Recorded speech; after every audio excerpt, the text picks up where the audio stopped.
Boa noite, então, pessoal. Desculpa. Boa noite, meninas, né? Esse grupo é só de meninas.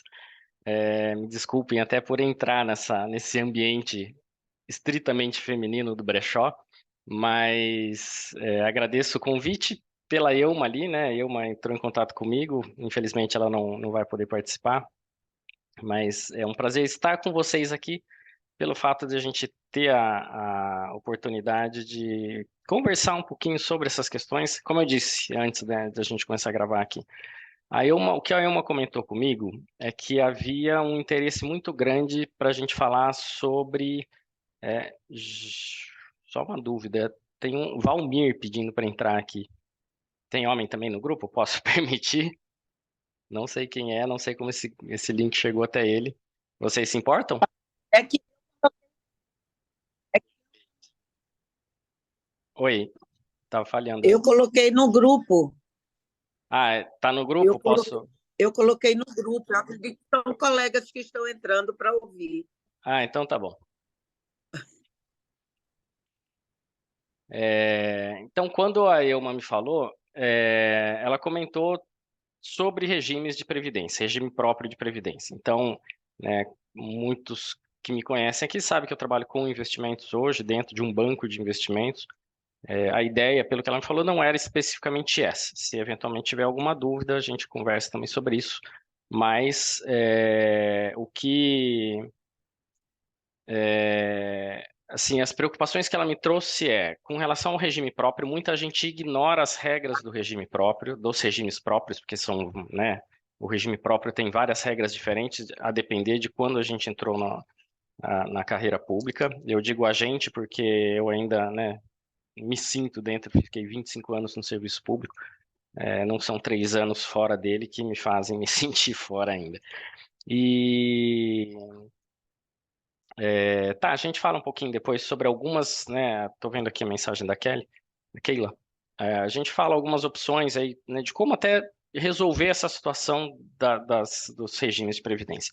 O que eu quis, né, a minha preocupação primeiro, então, é explicar um pouquinho dos regimes de previdência, os regimes próprios. Muitos de vocês vão saber, outros, por incrível que pareça, muitos colegas, né, que às vezes são clientes, eu converso e falo, olha, Paulinho, eu nem sei que regime que eu tô de tanta bagunça que tá, que foi criada. Então vamos lá. Os mais antigos, tá? Era a minha época, eu falo dos mais antigos porque eu tenho tranquilidade para falar isso, porque eu era dos mais antigos. Quem ingressou no regime público até 31 de dezembro de 2003 está no regime de paridade e integralidade, aquele regime em que a gente se aposenta recebendo o mesmo valor que a gente recebia na ativa. E essa é a integralidade, e a paridade nós temos os reajustes com os mesmos índices, com a mesma periodicidade de quem está na ativa. Esse é um simples, aquele regime antigão, né, que antigamente, né, os nossos pais, nossos avós, que eram servidores públicos, tinham, e que nós que entramos antes de 2003, aliás, até final de 2003, temos também. É, O regime seguinte é aquele regime que em alguns lugares chamam de regime das médias, em outro lugar em São Paulo a gente fala que é o limbo, né? Que não, nem está na integralidade e nem está no regime próprio. Recolhe sobre o todo, mas no final não sabe quanto que vai receber de aposentadoria. Esse é um regime que começou em 1º de janeiro, para quem ingressou no serviço público em 1º de janeiro de 2004, até a implantação da Previdência Complementar. Quando aconteceu isso? Depende do lugar. Salvo engano, na União, acho que é 2014, tem estados que foi em 2016, outros em 2018. Então, não é como nós temos, né, a legislação não só federal, mas temos as estaduais, na magistratura até as estaduais, mas servidores públicos, tem também os municipais, cada município tem a sua regra, enfim, isso varia um pouco. E como é que é a regra que se aplica a esse regime das médias? A aposentadoria é calculada de acordo com a média das contribuições, e aí, em alguns estados, 80% das maiores contribuições, outros estados, 100% das contribuições. É feita uma média dessas contribuições e a aposentadoria é calculada sobre essa média. Então, se fosse considerar alguém que entrou no serviço público já como magistrado e se aposentou como magistrado, ia pegar a média de todas as contribuições, né, e calcular a aposentadoria. Se a gente pensar que... Bom, a implantação do subsídio foi em 2005, né, então foi logo depois ali de 2004. Mas vamos supor que que a implantação do subsídio fosse em 2020. Né? Então, para quem estava no início da carreira, estava recebendo um salário menor, a implantação do subsídio na época fez aumentar o salário de quem estava mais no início da carreira. Então, seria um cálculo dessa média, né? Ficaria abaixo do salário atual, acima do salário inicial. Então, hoje se recolhe pela totalidade, pela integralidade, porém, não se sabe exatamente quanto que receberia na aposentadoria, porque depende desse cálculo, depende de quanto tempo ficou na carreira, depende de quantas foram as maiores contribuições, no caso dos 80%, por exemplo. Então, tem muita coisa aí que influencia o cálculo dessa aposentadoria. E, por último, quem entrou após a implantação da Previdência Complementar, as regras do regime geral. É o regime geral? Não, não é INSS. É o regime próprio, porém, que segue as mesmas regras do regime geral. Nesse caso, então, quem entrou depois desse período, 2014, 2016, 2018, a depender do estado, né, se é federal, recolhe pelo valor máximo do INSS, tá? Que é 700, e eu tenho isso anotado aqui, anotei para... Cadê? Nossa, eu juro que eu anotei. Tá, 908,85, o máximo ali que recolhe, então não são os 5 mil e pouco que, né, quem está em trança final deve recolher hoje, mas recebe de aposentadoria hoje o teto R$ 7.786, tá? Então, são as pessoas que entram e devendo se preocupar com uma aposentadoria, com uma previdência complementar, por isso até que foi instituído o regime geral depois da implantação da previdência complementar, e não só a previdência complementar pública oficial, mas uma previdência complementar, e nesse caso que a gente complementa com os próprios investimentos, né? A gente faz a nossa própria previdência. Então, hoje é preciso saber, cada um de vocês, qual o regime em que vocês estão, para que se possa planejar a aposentadoria de acordo com as regras e analisar o que é que cada uma dessas regras oferece para vocês na aposentadoria. Quando eu entrei, e acredito que a maioria dos que entraram no mesmo regime que eu, de integralidade e paridade, pensaram, né? O que eu pensei foi, resolvi minha vida. Entrei, na época eu era novo, entrei na carreira, agora tenho aposentadoria integral, tá ótimo, estou resolvido, minha aposentadoria está garantida. Não era mais assim que eu estava pensando em 2020, quando surgiu o convite para o BTG e eu acabei saindo da carreira. E o que me levou a pensar, e que para mim é um grande problema com relação ao regime de paridade e integralidade. Um estudo da MB, que foi divulgado em 2022, levantou que entre a implantação do subsídio em 2005 e 2022, houve uma defasagem salarial de 49, alguma coisa, praticamente 50%. Isso significa o quê? Que o valor que nós recebíamos em 2022 representava apenas 50% do que representava em 2005. Então, em quase 20 anos, para ser mais exato, em 17 anos, nós tivemos uma perda salarial, uma defasagem em relação à inflação de quase 50%.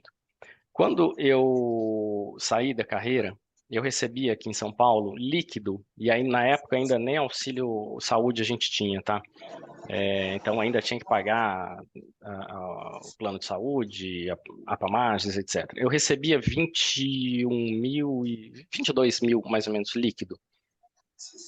E eu pensava o seguinte, eu tinha na época 44, hoje estou com 48. Com 44 anos eu pensei, eu preciso, para eu me aposentar com aposentadoria integral, eu preciso chegar aos 65 anos. Então, eu tinha 44, prestes a fazer 45. Eu pensei, eu tenho mais 20 anos para trabalhar na magistratura, sem contar as reformas que inevitavelmente virão, né? Mas naquela regra, 20 anos eu precisava. E nos últimos 17 anos eu tinha perdido 50% do meu poder de compra. tudo subia, plano de saúde sobe bem mais que a inflação, tudo subia a inflação e o nosso reajuste não vinha de acordo com a inflação, muitas vezes nem vinha. E eu pensei o seguinte, o que é que vai ser a minha aposentadoria com integralidade e paridade na época era 2020, em 2040, se eu, de novo, tiver mais 50% de defasagem em relação à inflação. Se eu recebi ali em torno de R$ 22.000, seria algo muito próximo de R$ 11.000 em valores presentes. Tá? E com R$ 11.000, eu teria muita dificuldade de manter o meu padrão de vida. Sobreviveria? Sobreviveria, mas mudando completamente meu padrão de vida, o padrão de vida que eu construí ao longo de uma carreira que me dava um salário, uma estabilidade, um bom salário, e que me permitia, então, manter essa... Pessoal, vou pedir para mutar, tá? Todo mundo que está entrando com o microfone aberto. Então, se puder, para eu não fazer um por um aqui, pedir para fechar o microfone. Então, isso foi algo que me preocupou. E daí, uma das condições que eu pensei foi, bom, no mercado financeiro pode ser que nesses 20 anos eu consiga, né, apesar de eu perder a paridade e integralidade, eu consiga formar um capital que vá me dar, na minha aposentadoria, um complemento de renda que me permita aposentar bem. Né, mesmo eu perdendo tudo que eu contribuí ao longo dos 25 anos de serviço público. Então, uma das coisas que a gente tem que prestar muita atenção é a falsa ideia de que a paridade e integralidade nos dá um conforto para o resto da vida. Hoje, se a gente pensar, né, principalmente no período mais recente, foram implantados alguns auxílios, alguns benefícios, reconhecimento de possibilidade de indenizações que até pouco tempo atrás não tinha. Como eu disse, eu saí do Tribunal de Justiça de São Paulo sem nem ter um auxílio saúde. Pouquinho depois que eu saí, implantaram. Hoje já foi implantado o acúmulo de acervo, os ATS foram reconhecidos daquela época, né, VTM está aí em tramitação, sem contar que podemos indenizar férias, podemos indenizar licença-prêmio nos estados em que há licença-prêmio, enfim, podemos receber algumas indenizações, às vezes verbas atrasadas, né, de direitos reconhecidos que nós não recebemos lá atrás. Só que tudo isso com a aposentadoria acaba. E o que nós vamos ter no final? O subsídio e, se passar o VTM também. Né? Acúmulo de acervo, o eleitoral, indenizações, tudo isso acaba. E aí a gente tem que ver se a gente sobrevive com o nosso subsídio de acordo com o padrão de vida que a gente criou, que a gente pretende manter, mas muitas vezes a gente não consegue manter. E a gente se aposenta, tem uma redução de renda e, por outro lado, gastos aumentando, né? O custo de vida aumenta, se a gente pensar principalmente em questões de saúde, plano de saúde fica mais caro, despesas com remédios, com exames, enfim, com médicos que o plano de saúde às vezes não cobra. Então, aquela ideia de que minha vida está resolvida com aposentadoria integral foi deixada de lado quando a gente viu que a defasagem salarial era muito grande. E hoje a gente teve esses benefícios que foram incluídos para quem está na carreira, mas a hora que se aposenta, vamos perder muitos deles. E quando é que nós vamos ter, né, o reajuste? O que adianta ter a integralidade? Ok, um salário bom, mas já 50% abaixo do que tínhamos em 2005. E com paridade. Paridade, ou seja, eu vou ter reajustes quando a carreira tem reajuste. E quando que a carreira tem reajuste? Né? Aí, ok, estamos vivendo um período em que durante 3 anos está tendo reajuste. 6% no ano passado, 6%, perto de 6% esse ano, 6% ano que vem, para dar 18% no total. E depois? Né? Quanto tempo a gente ficou sem reajuste até que em 2023 tenha sido dado esses primeiros 6%?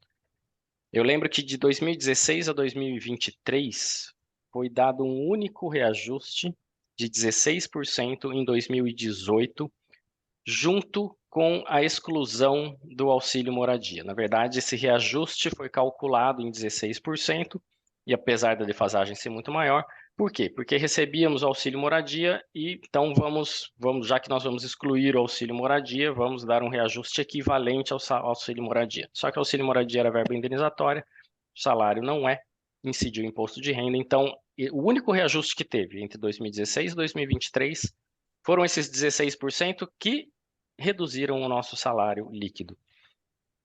Depois disso, aliás, no meio disso ainda teve a reforma da Previdência, que aumentou a alíquota da Previdência para quem estava no regime que não é o regime geral. Com isso, nós tivemos mais uma redução de salário. Então, entre 2016 e 2023, tivemos duas reduções de salário, do salário líquido, que não foi compensado por nenhum outro reajuste. E agora, fim de 2023, vieram seis esse ano, mais 6 ano que vem, e não sabemos quando é que a gente vai ter novamente.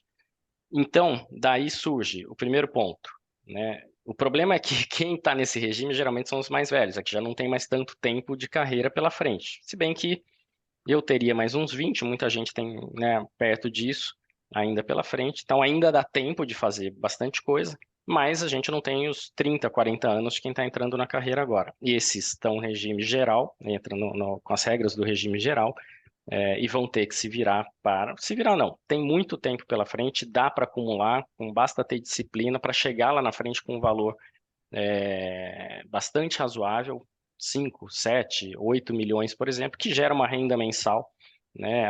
Já descontada a inflação, mantendo o capital, é possível tirar os rendimentos desse montante. Mas então, primeira coisa, com relação a esse regime antigo, não acreditem que vocês estejam com tudo resolvido, tá? Porque se nós não tivermos reajustes, nós vamos continuar cada ano que passa com uma capacidade financeira menor, seja um poder de compra menor, seja uma capacidade de poupança menor, ou até mesmo para quem está ali no 0 a 0, né, gasta tudo que recebe, em algum momento vai faltar e vai começar a entrar em dívida. Bom, tudo que eu vou falar leva a uma conclusão. Na verdade, nós precisamos nos organizar durante a vida, ter disciplina para poupar ao longo da vida, para no final da carreira nós temos, durante a aposentadoria, quando a gente diminui, tem uma redução de renda, temos um volume investido que nos permita retirar um tanto por mês para complementar a nossa renda, se for preciso, né? Se não for preciso, consigo viver com a minha aposentadoria integral, ótimo, para algumas extravagâncias, algumas coisas que a gente, né, fez menos durante a vida, mas sempre lembrando, o capital, se for consumido, uma hora extingue. Se a gente só tirar os rendimentos, o capital continua gerando essa renda mensalmente, a gente vai ter essa renda eternamente. Eternamente não, mas, né, de forma vitalícia. O segundo regime, muita gente que está nesse segundo regime considera o pior deles. Por quê? Porque, olha, eu contribuo com o todo, igual quem vai ter aposentadoria integral, mas eu não vou ter aposentadoria integral porque vai ser feito esse cálculo. E esse pensamento está correto.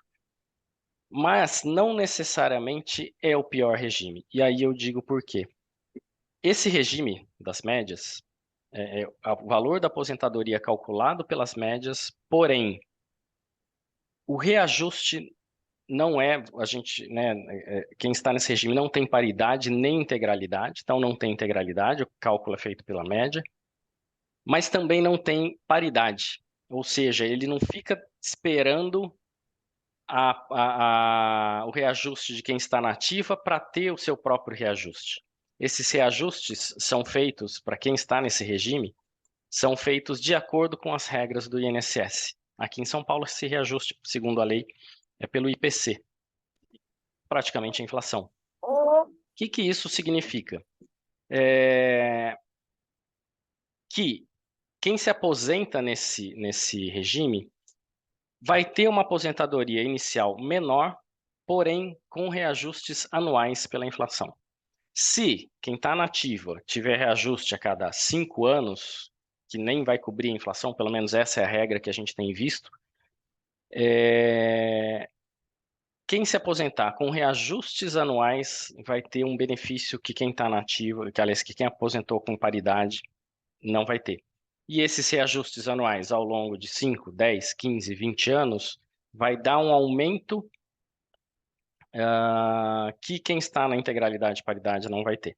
Então, acaba sendo, de certa forma, vantajoso, a não ser em casos em que o regime limite esses reajustes ou o valor da aposentadoria ao valor de quem estava na ativa, porque aí vai ficar preso também uma hora encosta no teto, e quando encostar no teto só vai ter reajuste quando também quem estiver na ativa tiver. E aí a gente fica preso de novo, fica engessado, né, dependendo da boa vontade do Estado de dar um reajuste para os servidores públicos, no caso, o STF querer dar aumento, né, e a gente sabe que quem está no STF não depende do subsídio de ministro do STF para viver. E aí acaba entrando praticamente na mesma regra de paridade e integralidade, né? Porque não pode ter reajustes maiores do que a aposentadoria não pode superar de quem está nativo, acaba igualando, fica na mesma regra. E aí, regras do regime geral, é aquela que eu comentei, enfim, entrou, vai receber o teto do INSS na aposentadoria, vai recolher menos durante a vida, né? Recolher menos para a Previdência, mas pode montar a sua própria Previdência. Pensão, quando nós entramos na carreira, os mais antigos, a pensão era integral. Hoje já não é mais integral. Hoje corresponde para quem estava aposentado, o cálculo é feito sobre o valor da aposentadoria. Para quem não estava aposentado, o cálculo é feito sobre o valor que aquele servidor, o juiz, teria se fosse aposentado por incapacidade naquele momento. E a aposentadoria por incapacidade é proporcional, a não ser que seja por acidente. Então, se a pessoa trabalhou pouco tempo e teve uma incapacidade, o cálculo da aposentadoria é feito pelo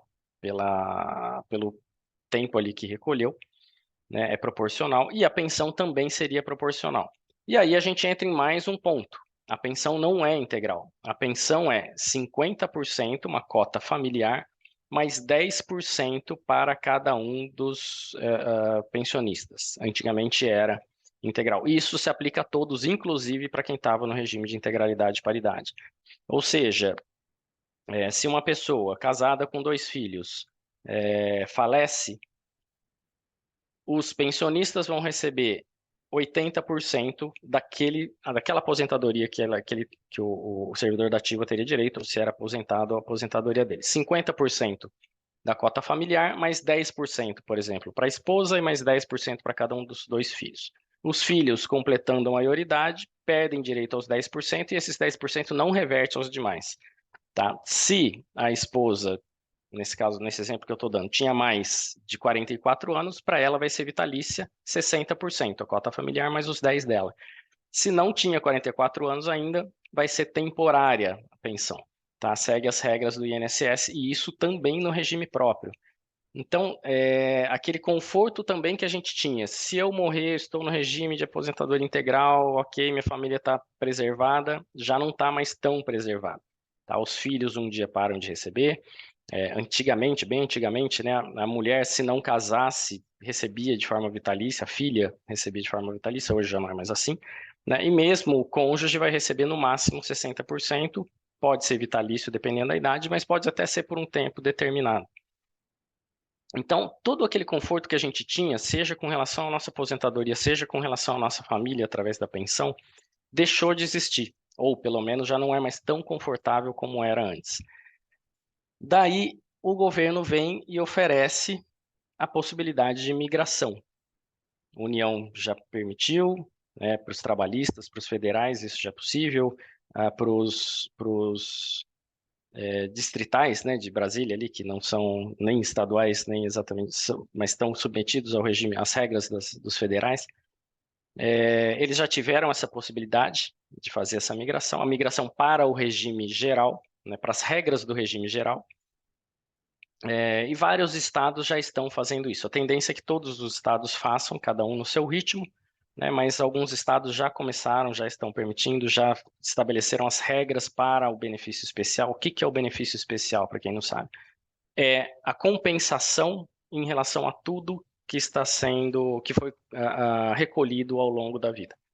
Para vocês terem uma ideia, na União Federal, o benefício especial foi calculado e ele gera, na verdade, ele foi calculado em forma de renda mensal após a aposentadoria, ou seja, o servidor se aposenta e ele tem direito a uma renda mensal complementar. Então, ele recebe o teto do INSS pelo regime geral, mais o benefício especial em prestações mensais, né, e aquilo que ele deixa de contribuir, aqueles 5 mil e pouco que a gente paga hoje, e começa a pagar R$ 900, essa diferença é o que ele vai fazer, né, a previdência própria, particular dele, sem contar com outros valores que ele pode também guardar e ampliar esse bolo.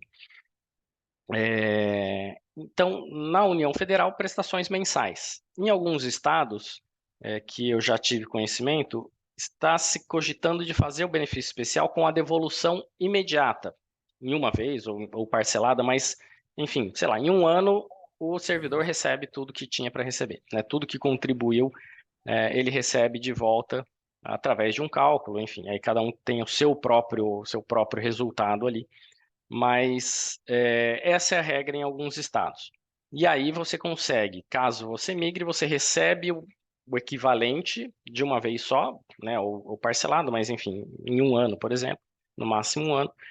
E aquele valor que você recebeu, você vai usar para a sua aposentadoria. Se aposenta com o teto do INSS, mais esse bolo que você recebeu de volta, que vocês, né, quem tiver nessa situação tem que investir para o futuro, pensar em aposentadoria, nada de gastar, nada de pagar, de comprar apartamento, porque senão vocês vão sentir falta lá na frente. Então, esse é o valor que saiu da Previdência para ir para a Previdência, não necessariamente o produto Previdência Privada, embora faça bastante sentido também, mas para a aposentadoria, tá? Previdência nesse sentido mais amplo.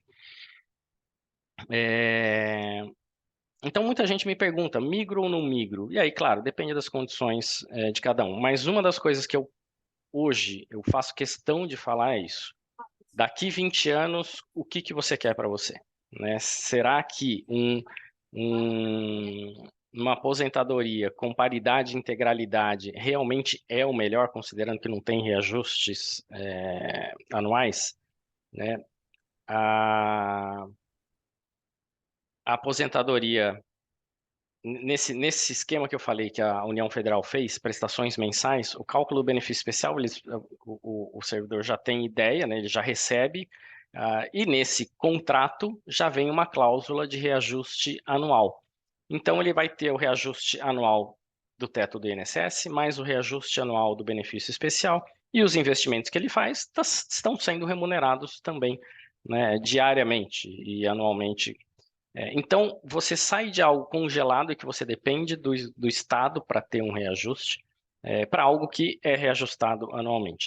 É engraçado que quando eu saí da magistratura, isso foi em setembro de 2020. Foi naquela época em que não tínhamos reajuste, né? Então, fazia ali 4, 5 anos que eu não tinha reajuste, tivemos as duas perdas que eu falei, tanto da implantação do auxílio moradia, como depois da reforma da Previdência, que aumentou a alíquota da Previdência. Então, estava ali naquela situação congelada, salário congelado, pelo contrário, até com perdas, e... Nossa, o que eu ia falar? Eu falei de 2020, acho que daqui a pouco eu lembro. Sumiu. Poxa.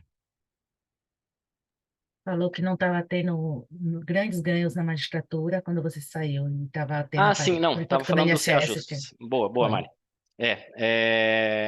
Que a gente não estava tendo reajustes, né? E eu saí em setembro, a minha negociação com o banco foi ali, principalmente em agosto, né? Me propuseram um salário que, dadas todas as circunstâncias, eu aceitei. Entrei no banco dia 8 de setembro. Em setembro era a data base dos bancários. Em outubro, no mês seguinte, eu tive um reajuste daquele salário que eu tinha combinado. A partir daí, todo ano, eu tive um reajuste. É algo que eu não estava acostumado na magistratura e até falava, brincava aqui. Falei, nossa, aqui a gente tem reajuste todo. Saibam que eu sou um grande defensor da magistratura, e não só um defensor, como um esclarecedor, né, das dificuldades que a gente passa na magistratura. Mas uma das coisas que eu brincava é isso. Aqui a gente tem reajuste todo ano, né? E aí, outubro do ano seguinte, outubro do ano, eu já tive, foi 2020, 21, 22, 23, já tive 4 reajustes em 3 anos e pouco de banco. E isso é maravilhoso, a gente saber que o nosso salário está sendo corrigido pela inflação, pelo menos pela inflação. né? E é algo que vocês não têm, né? Nesses 3 anos, ok, porque 6% está dando até um pouquinho acima do IPCA, mas a nossa inflação não é exatamente o IPCA, a nossa faixa de renda, nossa inflação é um pouco mais alta que o IPCA, então esses 6% acabam nem atingindo, nem repondo a inflação da nossa faixa social. Então isso é algo para se pensar. Tá? Deixa eu só ver, alguém perguntou aqui de migração. Deixa eu voltar por isso. Boa noite a todos. Sou do Rio, Admara. Ops. Estou em ambiente público com fone. Tá, não, sem problema, Admara. Câmera fechada. Karina TJ. Tá, aquele períodozinho que eu não consegui achar o botão de gravar. Boa noite, Diara. Estou me recuperando. Câmera fechada, sem problema. Tem interesse em investimentos. Vale a pena migrar se a pessoa em aproximadamente 6 anos atingirá a regra de transição de 57 anos com paridade e integralidade. Quem foi? A Simone. Simone, tudo depende das regras que forem sugeridas para você, tá? Que você é eu não lembro agora se é de Goiás, acho que é do TJ de Goiás, né? Apesar de morar em Brasília. Eu não sei em Goiás como é que vão ser essas regras e tudo depende do cálculo individualizado seu, que for feito para você. Mas o que eu penso é o seguinte: a depender das condições, de como será devolvido salvo engano, em Goiás, eu acho que eu fiz uma reunião com um colega seu, salvo engano, ele era de Goiás, e que ele comentou que parece que aí o benefício especial vai ser devolvido de uma vez, né? Talvez parcelado ali em um ano, alguma coisa assim. Só que ele me disse que ainda não foi feito o cálculo, que nem sabem ainda como é que vai ser feito e também não vai ser nos próximos dias que vão liberar. Isso vai ser algo que vai demorar um pouquinho ainda. Tudo vai depender de como. Tá, bom, foi a informação que eu recebi. E posso até confundir, tá? De repente eu tô achando que é de Goiás e não era de Goiás. Mas tudo vai depender da proposta que for feita para vocês. Porque nesse caso, vamos supor nesse caso que eu estava falando da União Federal, em que as prestações são mensais.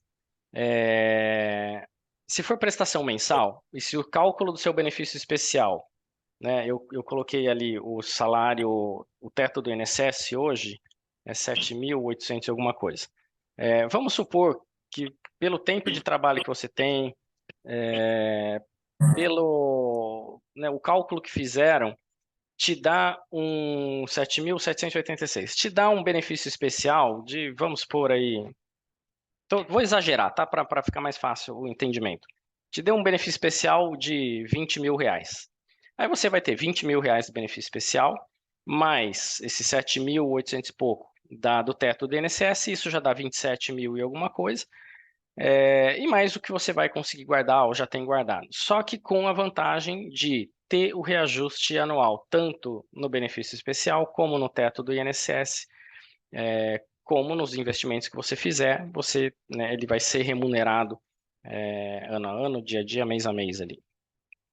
Então pode até ser que, num caso desse, a soma de tudo isso, primeiro, pode ser que te dê já um valor muito próximo ao que você receberia na aposentadoria integral, com o benefício de ter reajustes anuais e mais uma coisa, de não depender de uma única fonte de renda. Tá? O benefício especial, a não ser que o benefício especial seja pago pela mesma fonte de renda da sua aposentadoria ali do teto do INSS, você vai diversificar as fontes de rendas e uma delas vai ser exatamente o que você guardou. E mais um ponto que eu tinha esquecido. Quem migra pode aderir, quem está nessa regra do regime geral, então quem faz a migração, pode aderir à Previcon. E a Previcon, FUNPRESP nos federais, Previcon em muitos estados, RSPrev, SPPrev, enfim. Quando você contribui até um determinado limite, o Estado ou o tribunal contribui com o mesmo valor para você. Então, se você coloca, vamos supor, 3 mil reais por mês, o Estado vai lá e coloca mais 3 mil reais. Você parte já de 100% de ganho. Não é exatamente 100%, porque existem essas previdências da Previcon, tem taxas de carregamento, tem algumas coisas ali que acabam diminuindo um pouquinho essa. Mas, vamos supor que seja 70%, você deposita 100%, você já leva 170 na partida.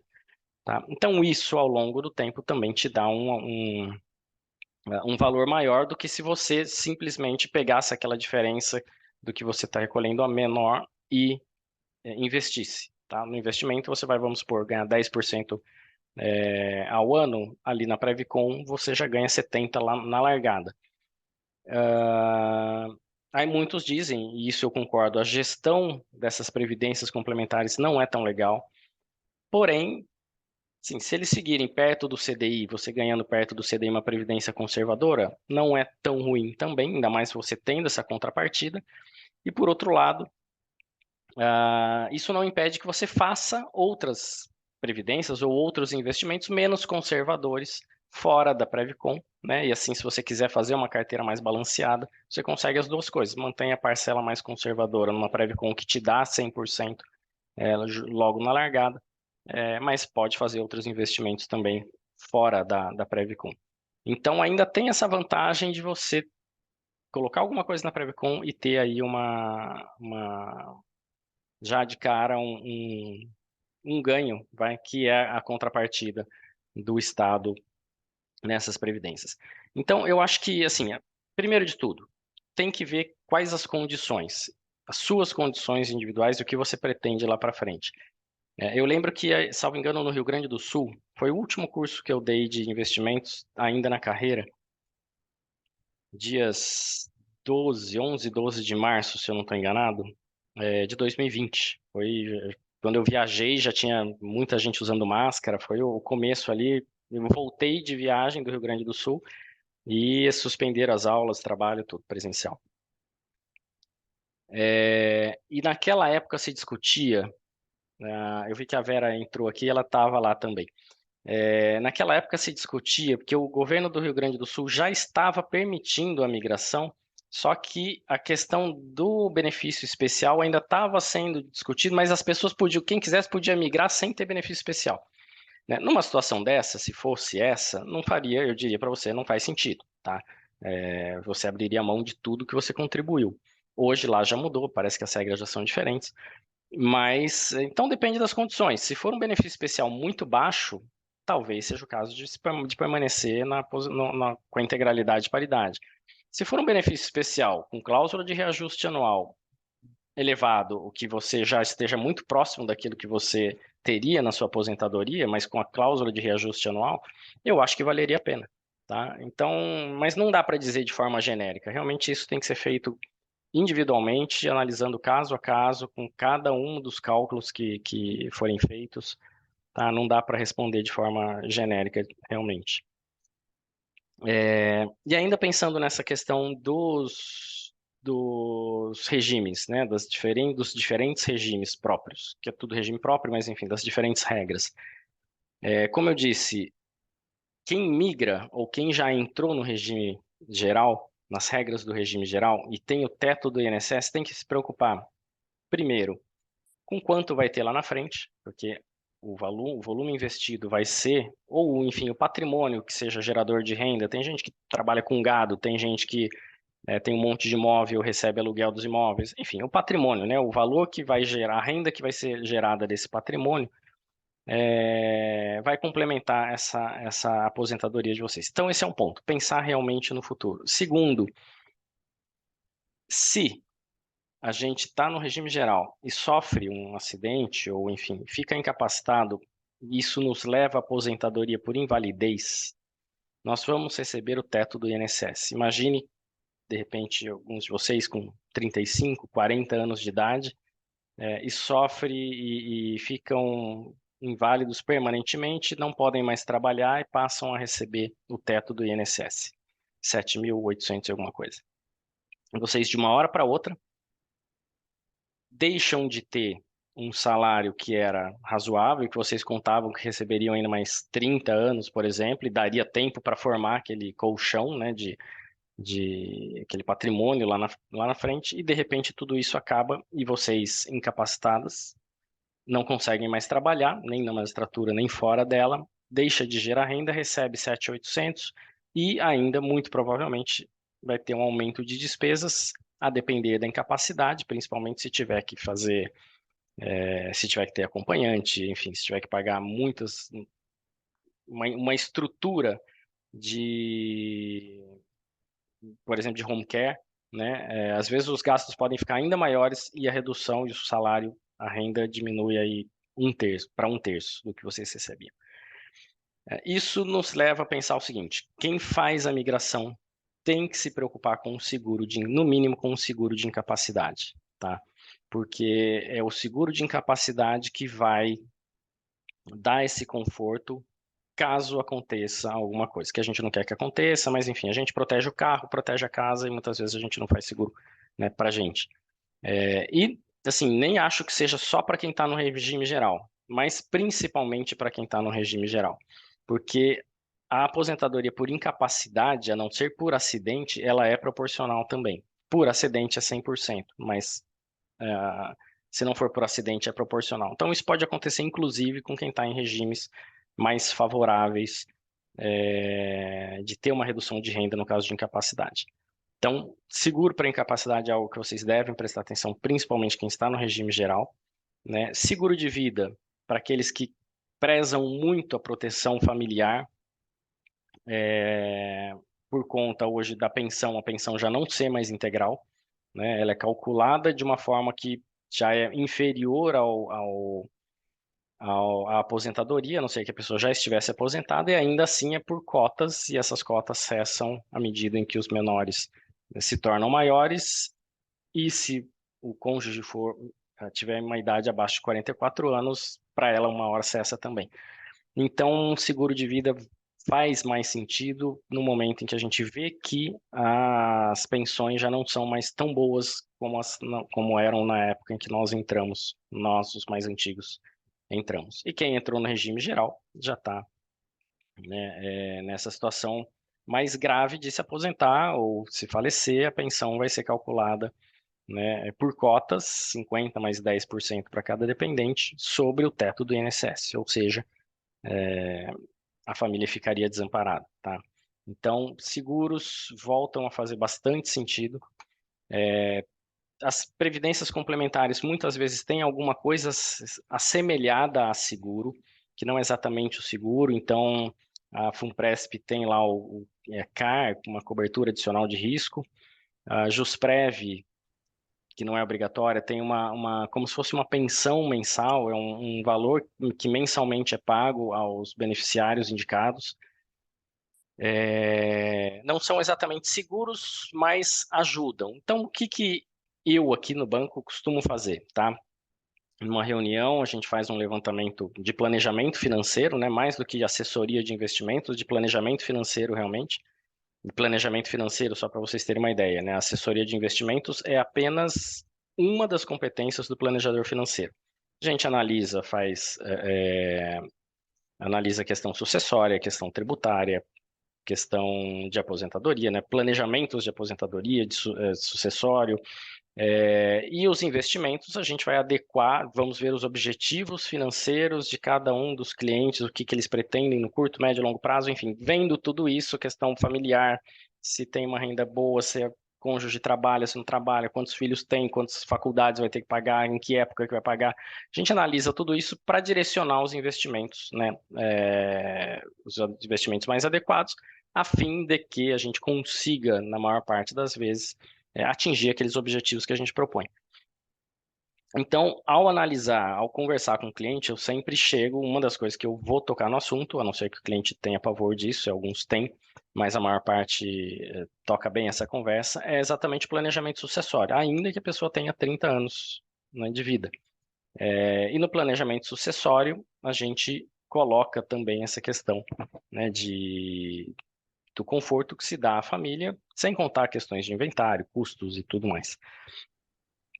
Lembrando que seguro não entra em inventário, não tem imposto de renda, então é um excelente instrumento, assim como a própria Previdência, né, é excelente para para essa questão sucessória. Então, a gente faz essa análise de seguro, mas se a pessoa já tem na Jusprev, tem o CARS, ou se tem na Jusprev não, na Funpresp, na Jusprev tem esse benefício, ou enfim, se o cliente já tem algum outro seguro, a gente analisa, vê se é caso de complementar, de substituir, mas sempre tem essa questão de seguro na nossa conversa. Para alguns não fazem mais sentido, principalmente se já é uma pessoa com bastante idade, porque aí o seguro fica caríssimo, né? Mas a idade que a gente mais faz seguro, tá? É de 45 a 55 anos de idade, o cliente, que é uma idade em que ele geralmente tem mais condições de pagar, né? São seguros, não são aqueles seguros convencionais, são seguros em que a gente compra um patrimônio, tem mais condições de pagar, muitas vezes os filhos ainda em idade escolar, né? E aí vem aquela preocupação realmente se a pessoa faltar naquele momento, né? O que vai ser resolvido tanto para os herdeiros beneficiários, como para conseguir pagar um inventário. A depender do patrimônio, o inventário sai muito caro e o seguro entra muito bem nessa parte. Eu acho que, assim, de principal, com relação a essas questões do regime, dos regimes de previdência, do regime próprio, eu acho que é o que eu falei. Não sei se vocês têm mais alguma dúvida com relação a isso. Se quiser, abram o microfone, podem perguntar, ou pelo chat, tanto faz. Mas acho que fica até mais fácil pelo microfone. E como algumas pessoas falaram ali de investimentos, bom, se eu tenho que me preocupar, né, com minha aposentadoria, com investimentos que eu vou ter lá na frente, então o que que eu faço? Né, acho que é a dúvida que deve ser da maior parte das pessoas que pediu para falar sobre investimentos. Mas antes disso, com relação a essa questão de migração dos regimes, alguma dúvida? Alguém quer falar alguma coisa? Podem falar, gente. Peço que falem, Eu, por favor. eu tenho uma dúvida. Eu Vamos tenho lá, uma vai. dúvida aí. Boa noite. Em relação ao BE, por exemplo, aqui no Piauí, a gente teve agora, está aberta a janela para fazer a migração. Inclusive, eu até te Uhum. mandei mensagem semana Para marcar uma passada. Depois eu reunião. vou. Eu estou esperando que Tô eu te quero conversar devendo. com você. Tá Tá, me devendo responder. tô sim. E minha dúvida é, por exemplo, eu vou fazer 11 anos, né, de magistratura, e quando fez o cálculo, eles vão me devolver mais ou menos 12 mil, mais os 12 7 mil mil mensal. mensal, Tá. quando eu me aposentar. Uhum. E a minha insegurança que eu fico é assim, como é que garantia a gente tem que quando a gente aposentar, eu tenho muito pouco tempo ainda, vou fazer ainda 40, né? Que eu vou ter receber realmente esse valor. Teria alguma. Porque senão chegar na hora que eu for aposentar lá com 70 e poucos anos, aí falarem, a gente não tem dinheiro e vamos pagar só o que você vai fazer mesmo no INSS. Você acha que isso tem. A garantia que você tem migrando e recebendo benefício especial é a mesma garantia que você tem hoje de que você vai receber, que o Estado vai te pagar lá na frente, tá? É, ou seja, a garantia é uma mera confiança que pode vir a acontecer ou não. Por isso, né, principalmente para quem tem bastante tempo pela frente, você, por exemplo, vai fazer 40. Quanto tempo você trabalharia ainda? Uns 25, talvez? Considerando que provavelmente a gente vai ter mais reformas nesses 25 anos, né? Que vão prolongar a sua aposentadoria. Uma das vantagens da migração para quem tem bastante tempo para guardar dinheiro é exatamente você não depender do Estado para ter o seu complemento de renda. Então, você vai depender do Estado lá para 7.900, 12 mil de benefício especial, tá? Hoje faltaria alguma coisa, só que você, nesse tempo, você vai acumular um valor que vai te dar esse complemento de renda para você chegar no seu valor hoje do que você recebe mensalmente. Essa é exatamente a parte que você não vai depender de ninguém, tá? Você vai depender só de você, da sua disciplina de guardar e de fazer o dinheiro render. Então, garantia a gente não tem nenhuma, né? Não tem garantia de que o Estado vai nos pagar a aposentadoria para quem tem aposentadoria integral, para quem está no regime das médias, né? E nem que migrar que o Estado vai pagar o benefício especial, tá? Então, não temos garantia, infelizmente não temos. Por isso que eu tenho uma cliente, colega nossa, que é federal, ela falou, Inho, eu migrei e eu não entrei no Funpresp, não. Bom, ela tem o cálculo lá do benefício especial, mas ela falou: eu não dou mais um centavo para o Estado. Tudo o que eu colocaria no Funpresp, eu vou fazer eu sozinha e eu vou juntar o dinheiro. Valeu, Dri. Beijo. Eu vou fazer a minha aposentadoria. E se eu conseguir juntar bastante dinheiro, eu saio da carreira ainda até antes de me aposentar. Porque eu não quero depender do Estado para nada. Então, é essa a garantia. E o pior de tudo, tá? Eu não fiz um... Vocês lembram, eu tenho 48. Quem tem a minha idade, um pouquinho mais ou um pouquinho menos, vivenciou essa época. Em que nas aulas de geografia a gente tinha aquela pirâmide etária, né? Na época nós estávamos no terceiro mundo, havia essa classificação, primeiro, segundo, terceiro mundo, quem lembra? No primeiro mundo, os países capitalistas ricos, segundo mundo, os países socialistas ricos, terceiro mundo, a ralé. E nós estávamos na ralé. Qual era a pirâmide etária do terceiro mundo em regra? Aquela pirâmide, de fato, em formato de pirâmide, né? Uma base larga, muitos trabalhadores trabalhando para sustentar os poucos aposentados, porque a expectativa de vida era baixa, muitas pessoas que se aposentavam morriam logo depois, e a base de contribuição, porque hoje o nosso sistema de previdência é quem trabalha paga a aposentadoria de quem está aposentado, tá? Não achem que vocês contribuem para a sua própria aposentadoria, vocês estão pagando a aposentadoria de quem está aposentado. Então era aquela pirâmide mesmo, então muita gente contribuía para pagar os aposentados. Quem contribuía bastante, porque né, era o regime de integralidade e paridade para todo mundo. Quem recebia bastante, mas tudo bem. Quem pagava bastante também. O que aconteceu de lá para cá? Essa pirâmide foi se aproximando àquilo que lá na década de 80 era a pirâmide do primeiro mundo. Base já não tão larga, porque menos nascimentos, tá? Controle de natalidade. Na década de 80, cada família tinha 4, alguma coisa de filhos. Hoje é 2 alguma coisa, em média. Então, hoje, a base dessa pirâmide já está muito mais comprimida. A expectativa de vida aumentou, né? Então, hoje existem muito mais aposentados recebendo o que as pessoas que contribuem da base recolhem. Tá? Então, aposentar continua o sistema ali, aquele sistema solidário, só que é menos gente contribuindo, com mais gente para receber. Eu tenho esse dado aqui, para vocês terem uma ideia, hoje, e aí não estou nem falando da década de 80, que se a gente voltar à década de 80 é mais ainda. Hoje, em idade ativa, são 140 milhões de pessoas. A expectativa é que em 2060 sejam 131,4 milhões, ou seja, vai haver uma redução em 30 e poucos anos, tá, de 9 milhões de pessoas contribuindo para manter esse sistema. Por outro lado, hoje, a cada 10 pessoas, uma é idosa. E daqui em 2060, 3 vão ser idosos. Ou seja, nós vamos ter ainda mais uma diminuição de pessoas contribuindo e um aumento de idosos para ser sustentados.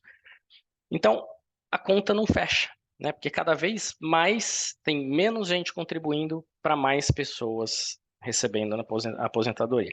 E para piorar tudo isso, e aí vem essa grande dúvida, né? Será que eu vou receber?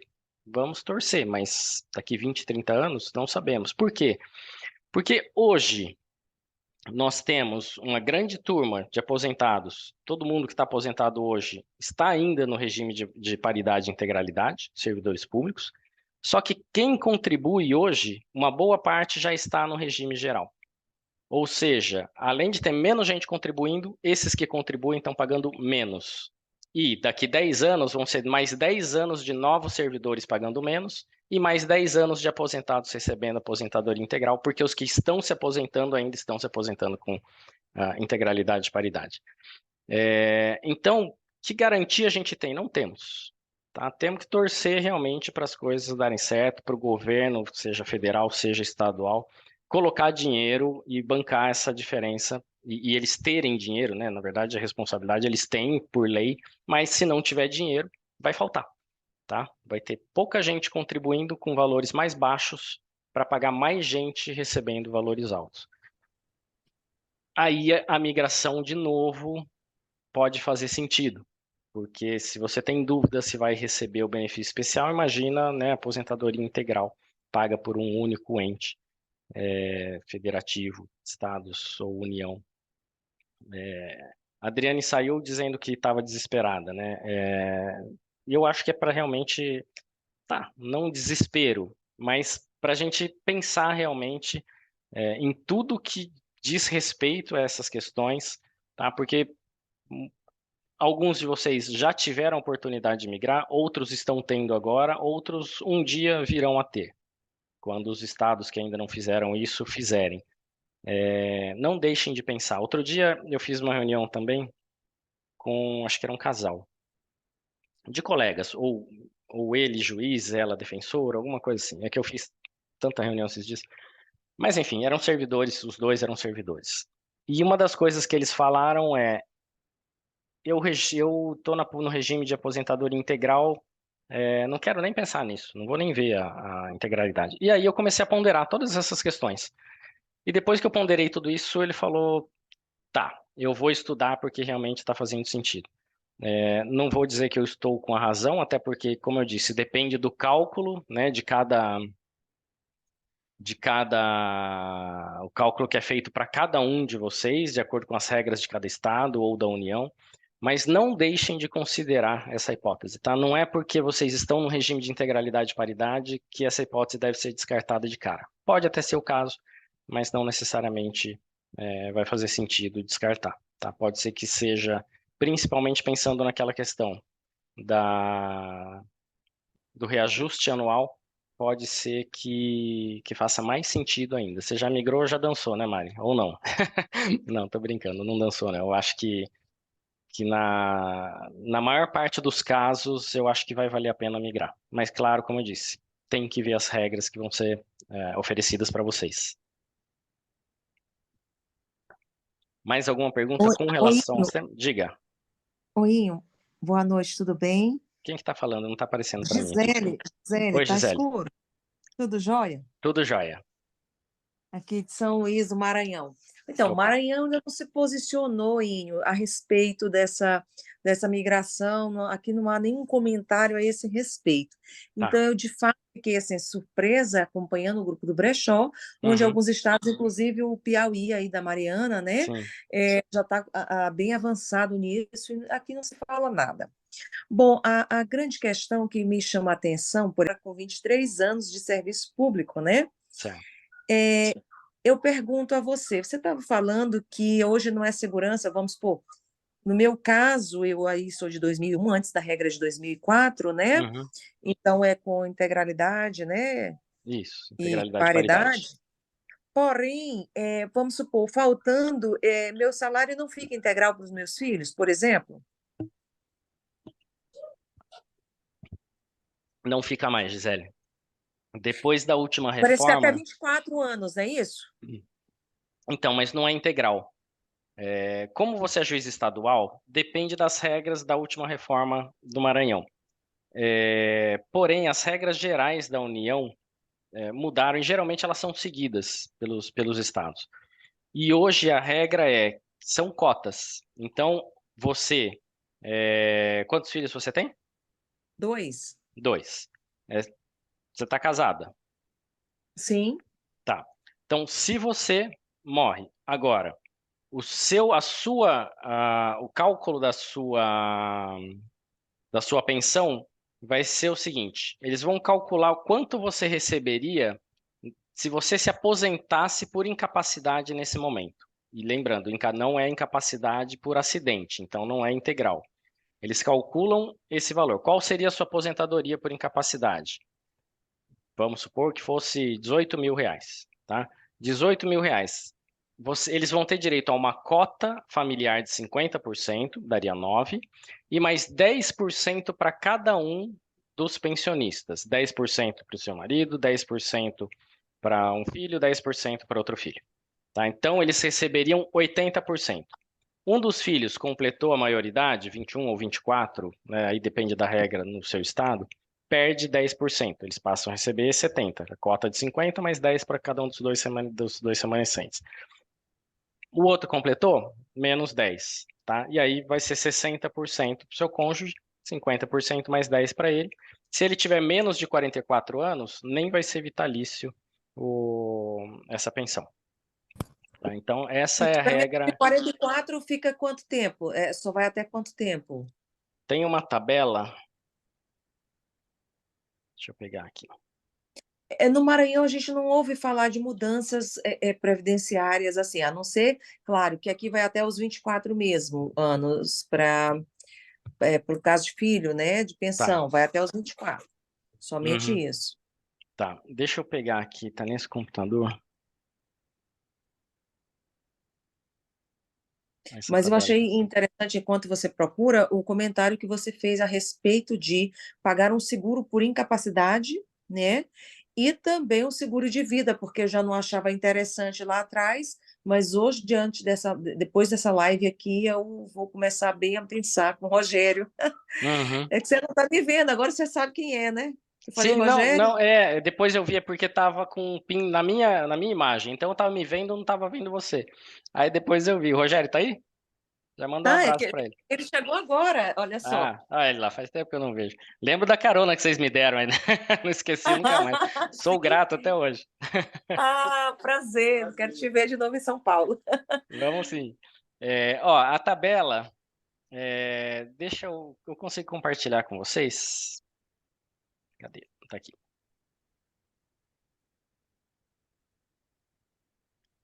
Estão vendo? Aham. Então, para quem tem menos de 21 anos, só 3 anos de pensão, tá? 44 anos ou mais é vitalícia, mas a depender da idade, aí entra nesse meio aqui, tá? A pensão agora tem um prazo, não é mais vitalício, ela tem um prazo máximo ali de duração. Então, Certo. essa tabela que é aplicada. Aham. Agora, sempre lembrando, pode ser que em um estado ou outro seja diferente, afinal de contas, é estadual, né? Mas, na regra geral, assim, a maior parte dos estados segue a União, as regras da União, então são muito semelhantes.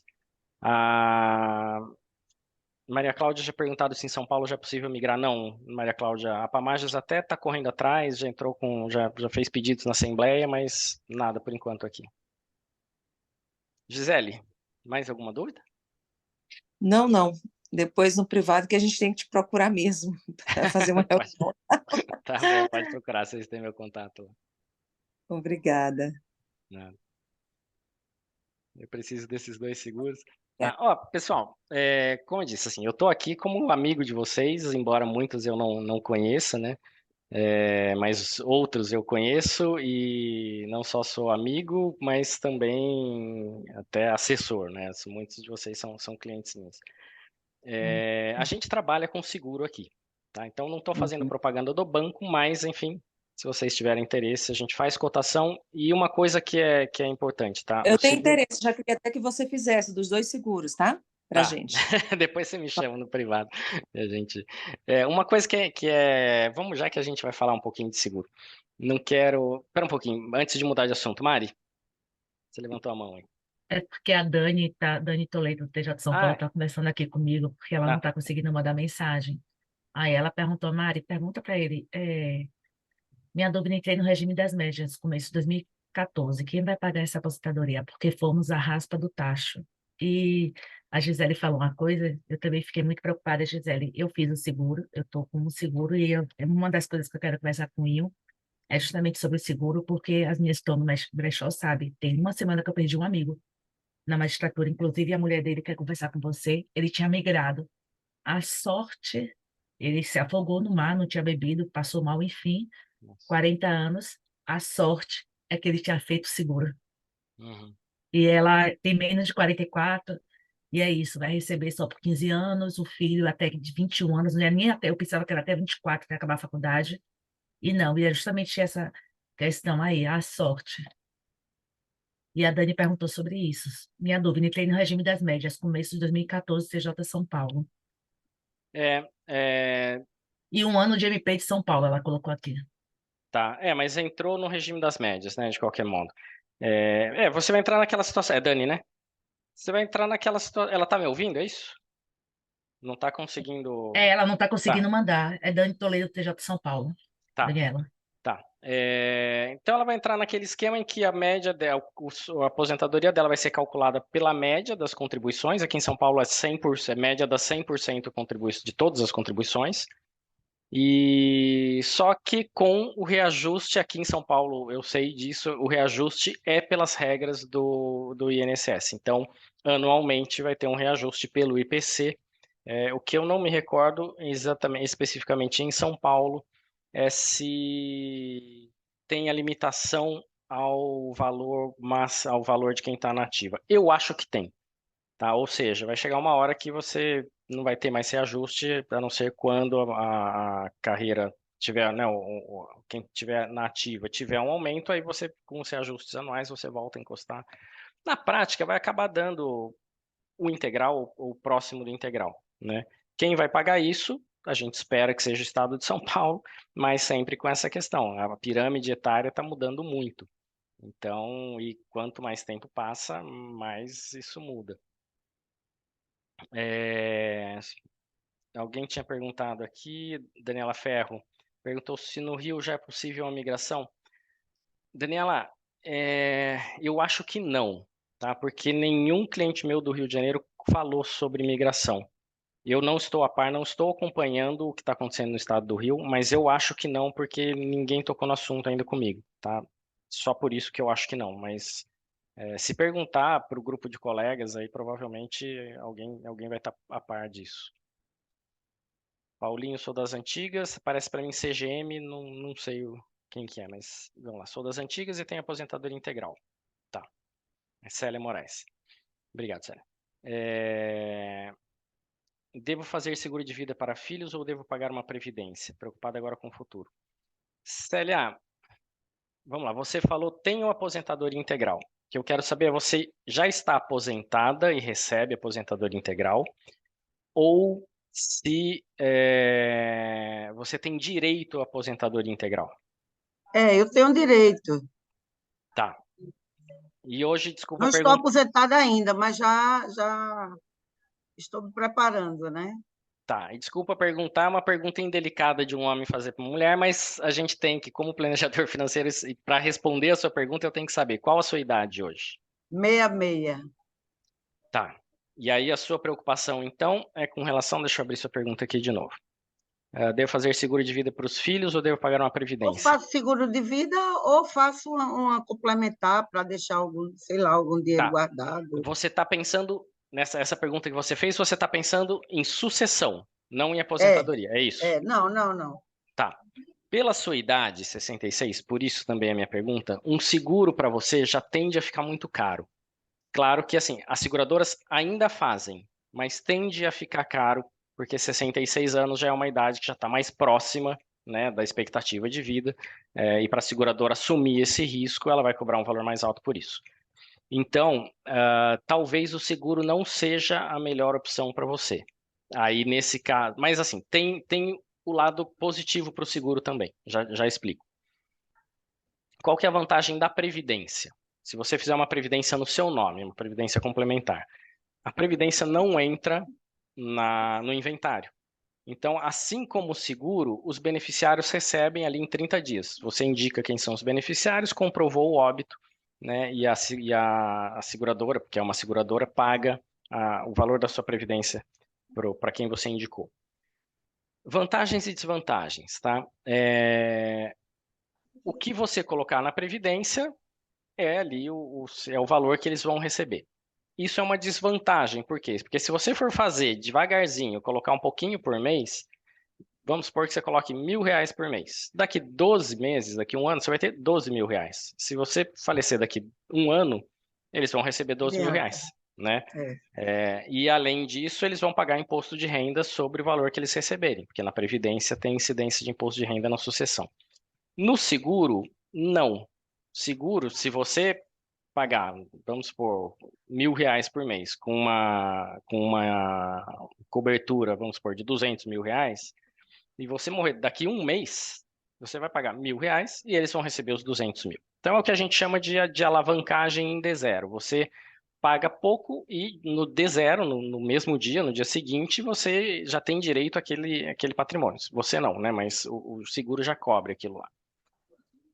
E os herdeiros recebem, os beneficiários recebem sem incidência de imposto de renda. O que a gente pensa para um planejamento financeiro completo? Tá? Isso é muito comum para quem tem muito dinheiro. É raro a gente ver nos juízes, né? Quem tem muito dinheiro. Mas, enfim, a minha carteira não é só de juízes. Meus maiores clientes não são juízes, os realmente grandes. Mas a gente trabalha também com grandes patrimônios e uma pessoa que tenha, vamos supor, um patrimônio de 50 milhões, né? Vamos supor que tenha lá 40 milhões em imóveis, 10 milhões em investimentos financeiros dos mais diversificados.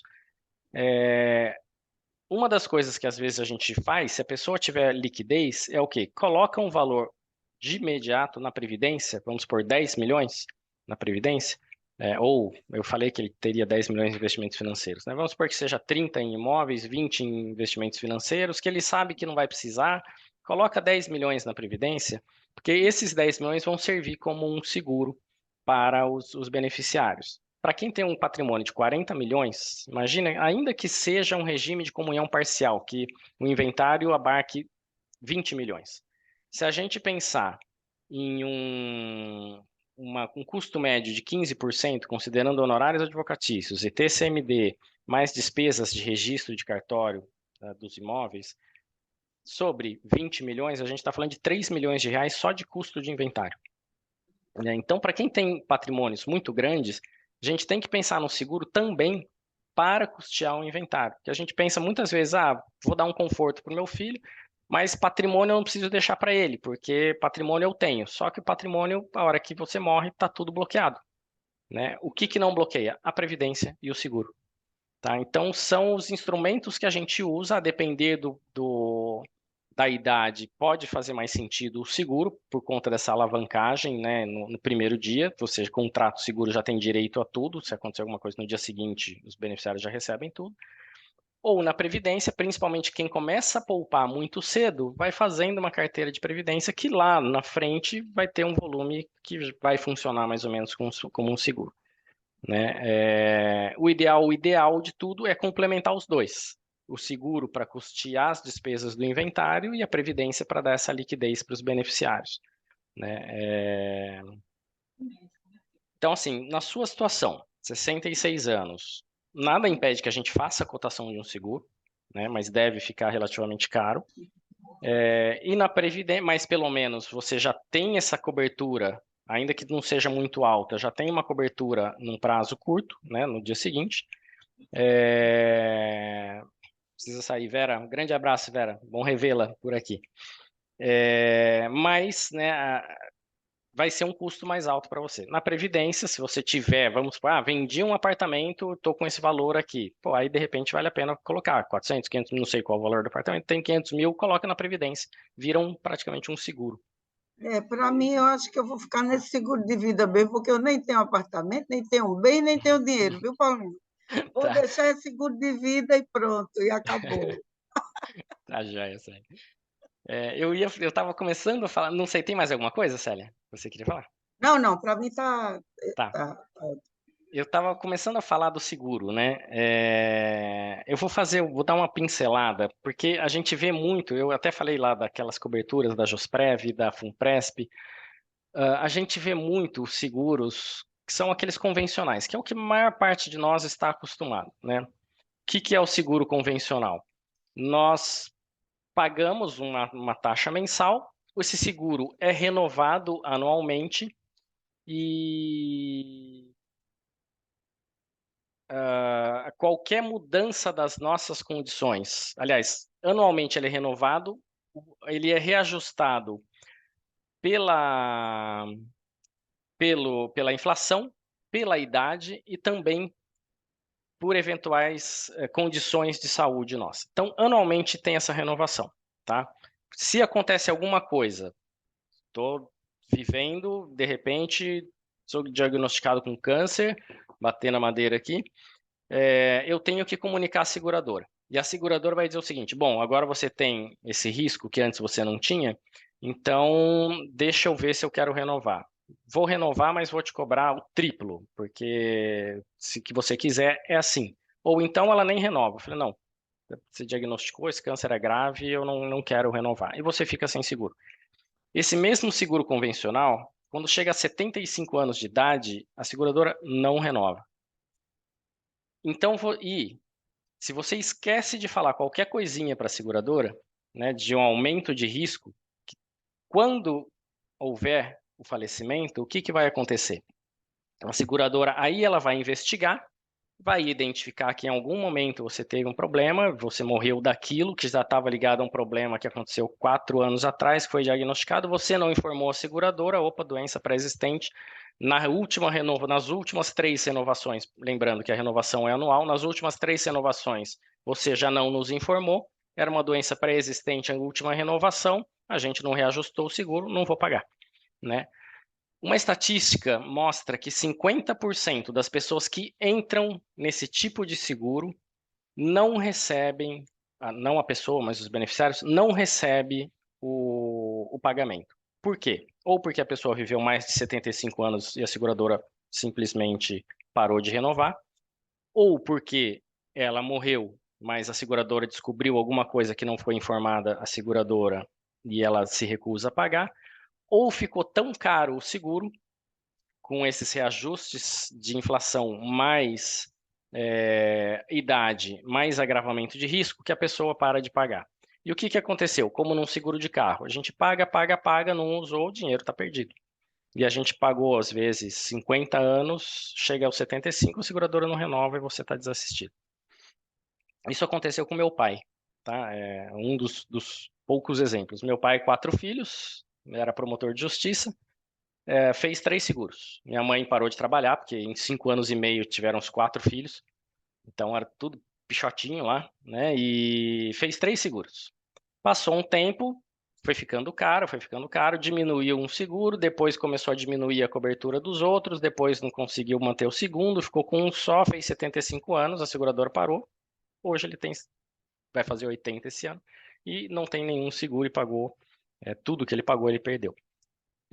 Esses seguros, por conta de tudo isso, e de a seguradora não ter certeza de que vai pagar, e na maior parte, ou pelo menos metade das vezes, ela não paga, ela recebe e esse dinheiro vai ficando para ela sem que ela tenha que pagar,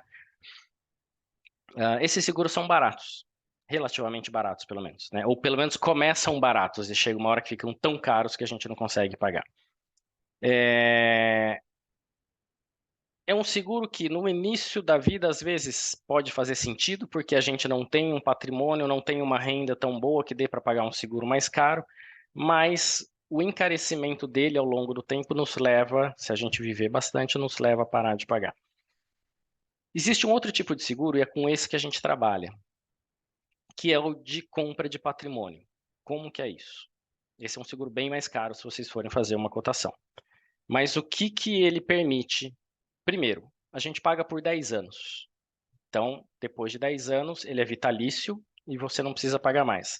Então, para quem tem, vamos supor, 50 anos hoje, né, vai pagar até os 60 anos, provavelmente ainda está nativa, está produzindo, está recebendo salário, está conseguindo alguma verba extra por indenizações, etc., o que quer que seja.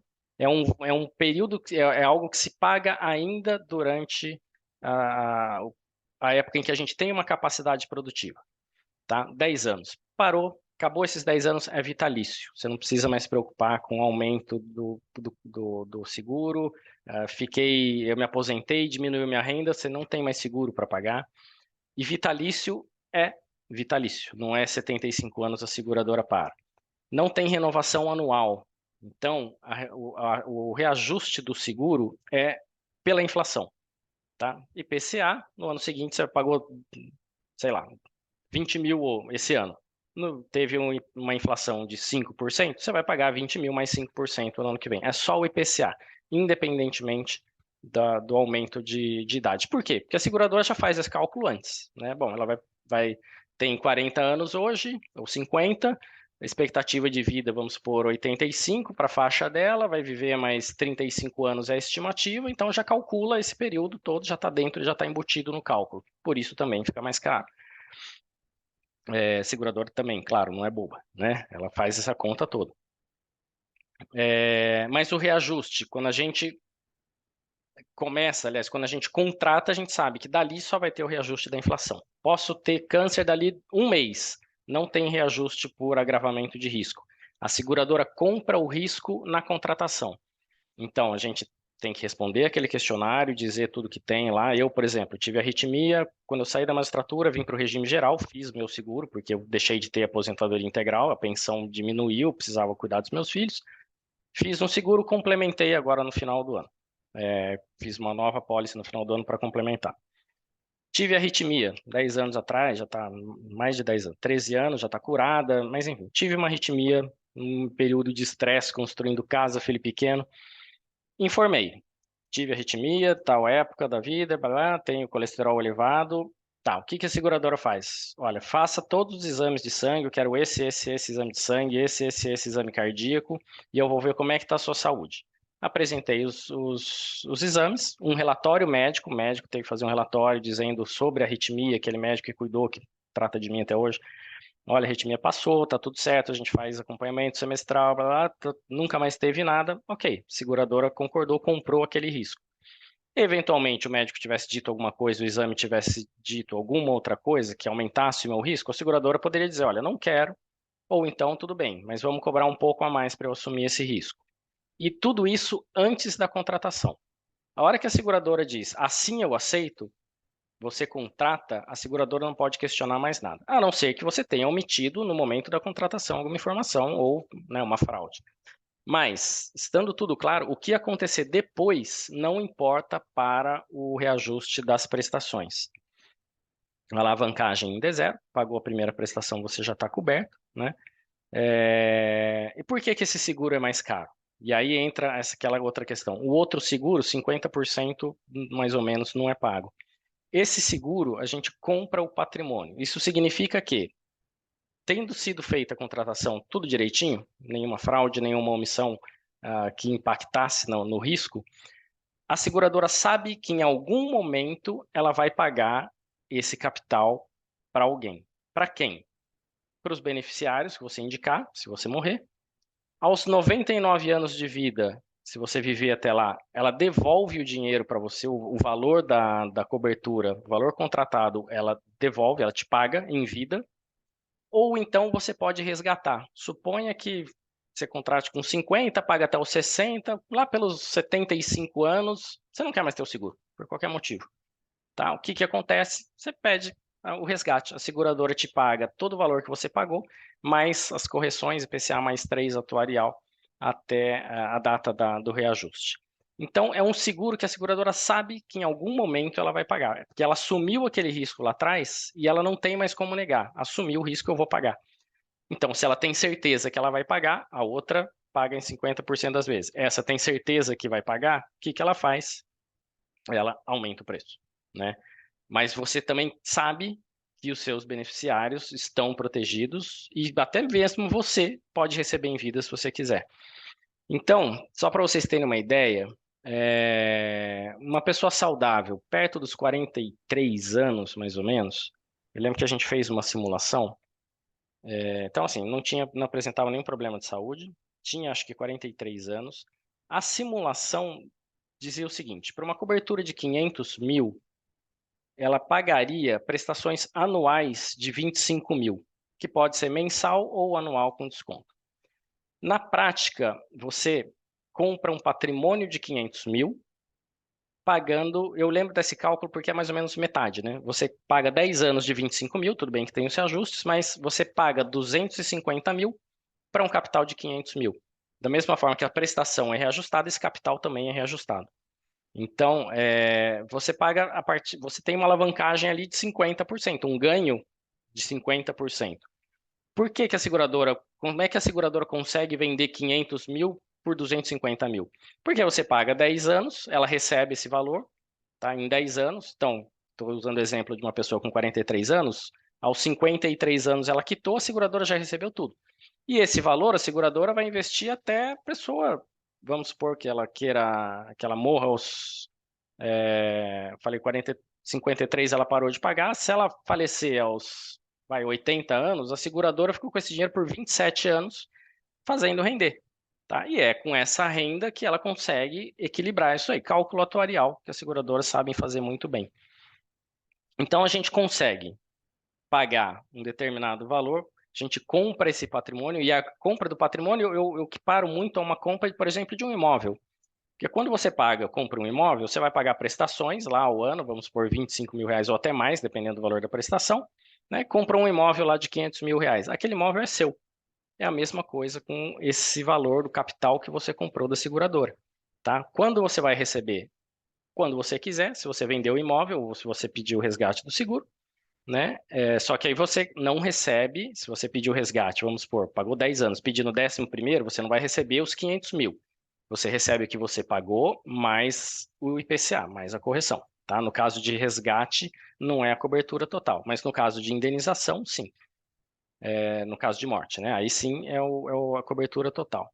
Então é como se você comprasse um imóvel, que você vai poder vender pelo preço que você pagou se for logo em seguida, né? Ou até mais conforme vai passando o tempo, ou então você morrer e vai para os herdeiros, é a mesma coisa do seguro.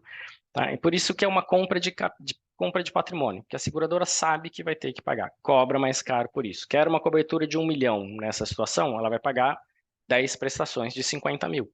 Tá? Ah, é pesado, para mim é pesado. Sim, mas às vezes a pessoa já tem um patrimônio que com o próprio rendimento dos investimentos, ela consegue ter 50 mil. Para vocês terem uma ideia, se a pessoa tem 500 mil investidos, tiver uma rentabilidade de 10% no ano, isso dá 500 mil, dá 50 mil no ano, né? Mais o valor que a pessoa recebe de salário e tudo mais. É um período em que a gente vai conseguir investir menos?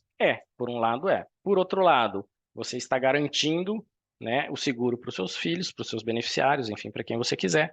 E queira ou não queira, mesmo que lá na frente você não queira mais o seguro, você consegue resgatar. Então, é com esse seguro que a gente trabalha, né? Fica pesado para nós, magistrados?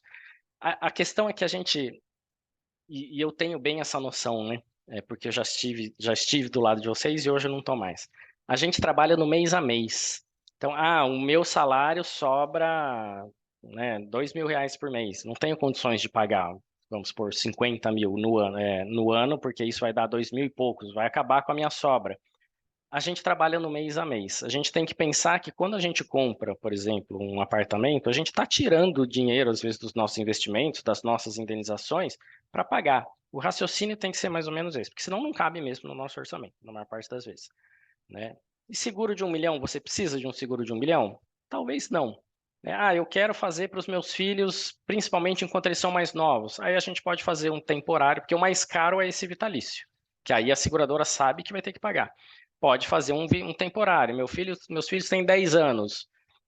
Eu quero que, sei lá, durante 25 anos da minha vida, até que eles tenham 35 anos, se acontecer alguma coisa, eu quero que eles recebam um valor maior. Depois eles já vão ser maiores, têm 35 anos, já devem estar trabalhando, tudo eles conseguem se manter. Dá para fazer um temporário. Temporário não é vitalício. Então, as seguradoras têm uma grande chance de não ter que pagar para vocês, né? Se morrer, ela vai pagar. Mas tem uma chance de passar os 25 anos, vocês continuarem vivos e a seguradora não tem que pagar. Esse seguro sai muito mais em conta, né? Aí vocês protegem no curto prazo, que é muitas vezes a preocupação da maior parte, principalmente com filhos pequenos, né? E o seguro não fica tão caro. E aí faz uma cobertura vitalícia com valor menor, tá? E aí o seguro fica mais em conta. Tudo isso a gente consegue, é moldável. Eu quero ter esse seguro.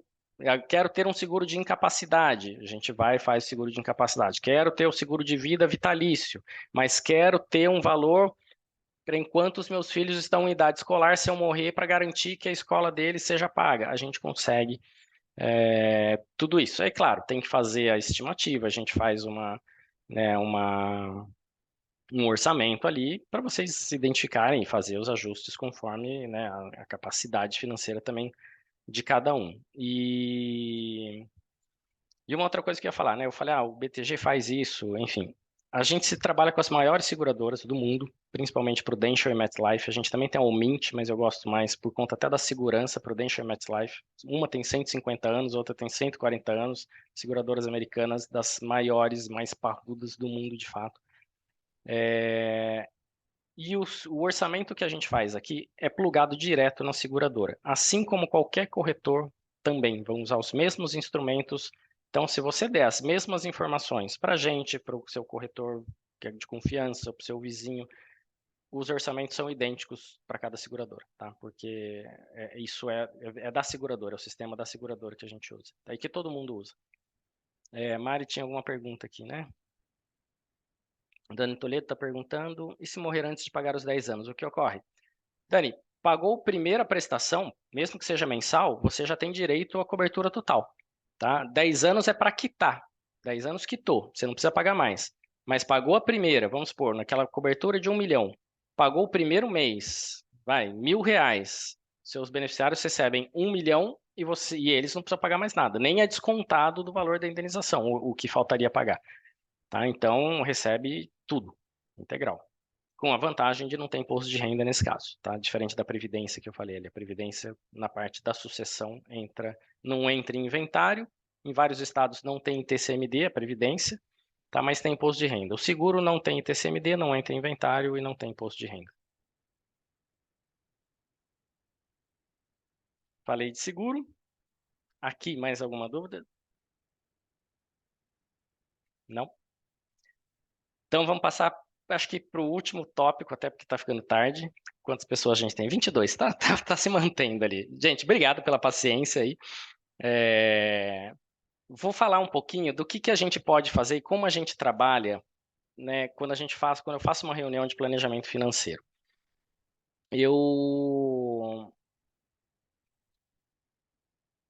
Primeira coisa, eu ouço o que a pessoa tem para falar.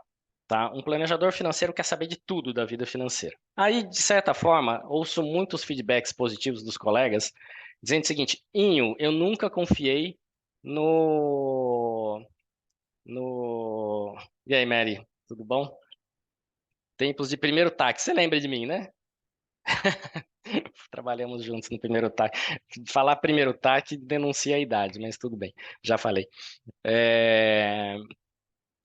E pior que eu não trouxe o tempo de lá para cá, você acredita? O que é? Por um dia.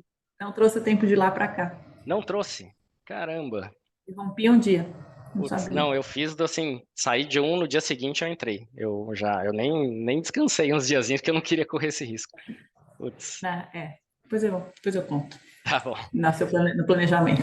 Porque por hora só tem de bom morrer antes, pagar esse seguro aí um mês e morrer. É a única coisa boa. Se der sorte, né, a gente recebe e paga Se só der um sorte, mês. você paga um mês e morre, beleza. Sorte pros outros, né? Então, quando eu faço uma reunião de planejamento financeiro, na verdade eu quero saber tudo. E aí, o que eu estava dizendo ali, eu ouço muito feedback dos colegas dizendo o seguinte: Inho, eu nunca confiei no meu assessor de investimentos, porque eu não sei quem está do outro lado, né? Então eu não abro, e eu era assim também, tá? Falo isso porque eu, como juiz, eu mantinha em sigilo meus dados de salário, de verbas que eu recebia e tudo mais. Então nunca abria, não abria as minhas contas, não abria só, por exemplo, eu tinha uma conta no BTG, meu assessor sabia que eu tinha no BTG, mas não sabia que eu tinha em outros bancos, o salário que eu recebia, não sabia mais nada. E eu não contava, não queria contar. E uma das coisas que me dizem né, nesse feedback que me dão sabendo que você está aí, que você nos conhece, você conhece a nossa realidade, putz, eu fico à vontade para abrir. Né? Porque sei que você conhece meu salário, sei que você conhece a realidade dos tribunais, e tudo bem, se você souber o que eu tenho ali, eu confio em você, sei de onde você veio, né? E então isso facilita para os dois lados. Para mim, por ter mais conhecimento do que vocês têm, e isso me permite fazer um planejamento financeiro muito mais eficaz, né? E para vocês, porque vocês recebem isso em troca. É diferente, por exemplo, eu saber se vocês têm tantos em imóveis, tanto na XP, quanto vocês têm de previdência privada, quanto tem de renda fixa, porque eu vou fazer uma carteira no BTG, por exemplo, sabendo de tudo que vocês têm. Então, eu consigo fazer algo que seja equilibrado. Se eu não sei, eu vou fazer uma carteira no BTG da forma como eu quero, mas de repente o que eu coloco aqui, você já tem excesso em outro lugar e fica sobrecarregado daquilo. Então, primeiro, eu busco todas essas informações, não só financeiras, mas principalmente, você é casado, você tem filhos? Quantos anos tem os filhos? Quanto você paga de escola? O que vocês pensam para a universidade? deles, vocês têm planejamento de curto prazo? O imóvel é quitado? Pensa em trocar de carro? Quantas viagens vocês fazem?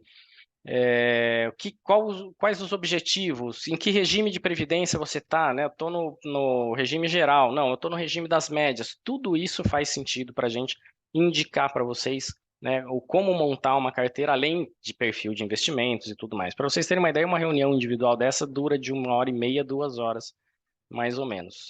Então, eu estou acostumado com esse tempo que a gente está falando aqui.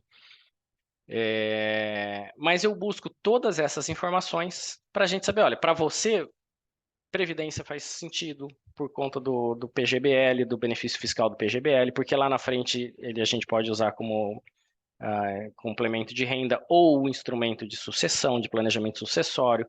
Você está novo, para o seguro para você faz sentido, porque você vai pagar um seguro mais barato, daqui 10 anos você ainda é nova e já para de pagar, já tem uma renda vitalícia, de repente você até complementa esse seguro, faz alguma coisa a mais. Então, essa análise nos permite indicar para vocês aquilo que faz sentido realmente para vocês, de acordo com os objetivos, de acordo com a composição familiar. Eu ajudo minha família, meu irmão é mais velho, até hoje não deu certo, então preciso ajudá-lo, e se meus pais morrerem, eu que vou ter que ajudar. Então, a gente planeja tudo isso, né, para que qualquer situação que aconteça, vocês tenham condições de atender aquilo que a vida vai exigir de vocês.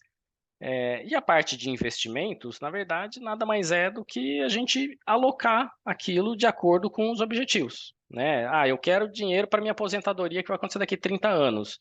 Tenho 1 milhão, tá tudo com liquidez imediata num fundo DI. Para que 1 milhão em liquidez imediata num fundo DI se o seu dinheiro é para aposentadoria daqui 20 anos? Né? Vamos usar esse dinheiro de forma mais eficaz, vamos rentabilizar mais. Você não precisa de liquidez para tudo isso. Pode ter liquidez para 150, não tem nenhum planejamento de curto, médio prazo? Não, não tem. Deixa 150 para emergência, os outros 850 vamos planejar de forma diferente. Né? Previdência você tem? Não, não tenho, nunca fiz. Pô, vamos fazer um PGBL. Vocês sabem qual é a vantagem do PGBL? Estou fazendo uma pergunta de verdade, tá, para vocês. PGBL é uma das espécies de previdência, tá? PGBL e VGBL. Eu vou falar aqui porque o PGBL faz sentido para todos os juízes, tá? Para CLT também, eu continuo fazendo. Nós, quando recebemos o nosso salário, temos 27,5% descontados na fonte. Então, a gente, vamos supor, recebemos, né, usar números fáceis aqui, redondos. Recebi 100 mil reais, por exemplo, 27,5% ficou retido na fonte. Na prática, eu recebi quanto? 72.500. Quero fazer um investimento. Você vai investir quanto? 72.500. Porque o capital que você recebeu foi tributado, 27,5% na fonte. Sobrou 72.500, é o que você vai investir. Se a gente for fazer qualquer investimento que não seja isento, o imposto de renda vai incidir sobre o quê? Sobre o rendimento. Por quê? Porque o capital já foi tributado lá na fonte. O PGBL faz o quê? Você recebeu 100 mil, ficou retido 27,5. Declara no imposto de renda, olha, fiz o PGBL, recolhi lá, paguei, nesse caso, 12 mil, já falo por quê, 12 mil, mas o limite de 12 mil, nesse caso, de 100 mil reais, você declara que pagou 12, no ano que vem, Tá, estou usando 12, mas aí não vai bater as contas. Vamos supor que você fez os 100 mil no PGBL, tá? Aqueles 27,5 foram retidos na fonte. Você declara que pagou 27, que fez 100 mil reais no PGBL. A Receita devolve para você em forma de restituição aquele dinheiro que você recebeu, os 27,5% sobre o valor que você aportou no PGBL. Conclusão, você volta a ter 100 mil. E o quanto que você vai investir? 100 mil reais. Se render 10% no ano, ao invés de você ter 100, você vai terminar com 110. Se você tinha 72,5, porque ficou retido na fonte, você vai ter 72,5 mais 7,25, 7.250, tá? Uns 80 mil reais mais ou menos.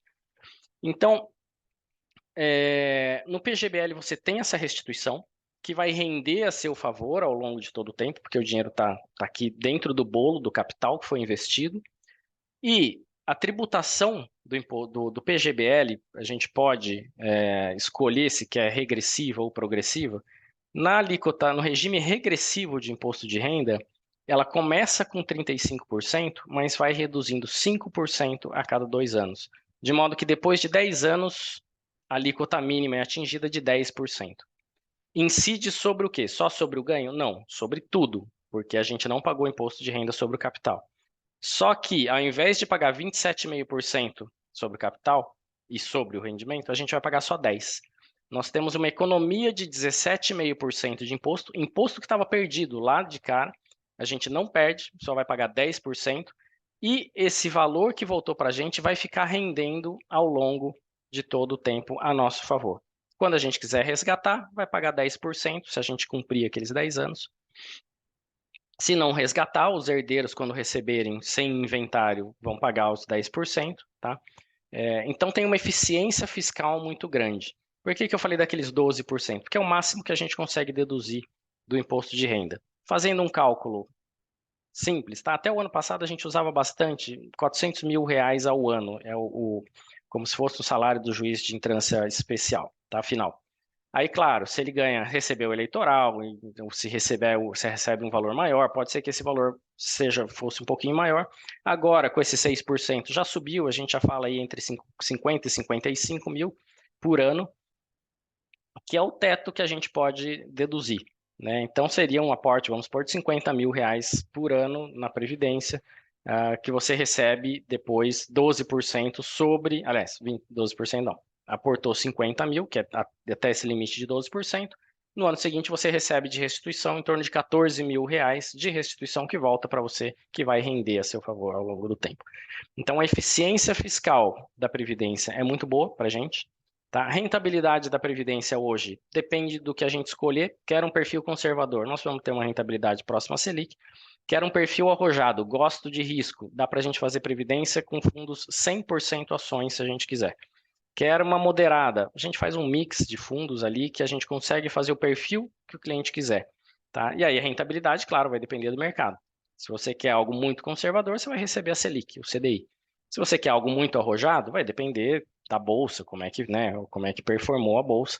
Mas para um foco de longo prazo, né, aquele perfil que a gente definir. E outra vantagem, previdência você pode movimentar de uma instituição para outra. Olha, tem previdência no Banco do Brasil, Brasilprev. Quantas a gente já fez isso? Dá para fazer portabilidade, traz para outra instituição, para o BTG, para outra instituição que você quiser, sem perder nada daquele tempo que foi contado de redução do imposto de renda.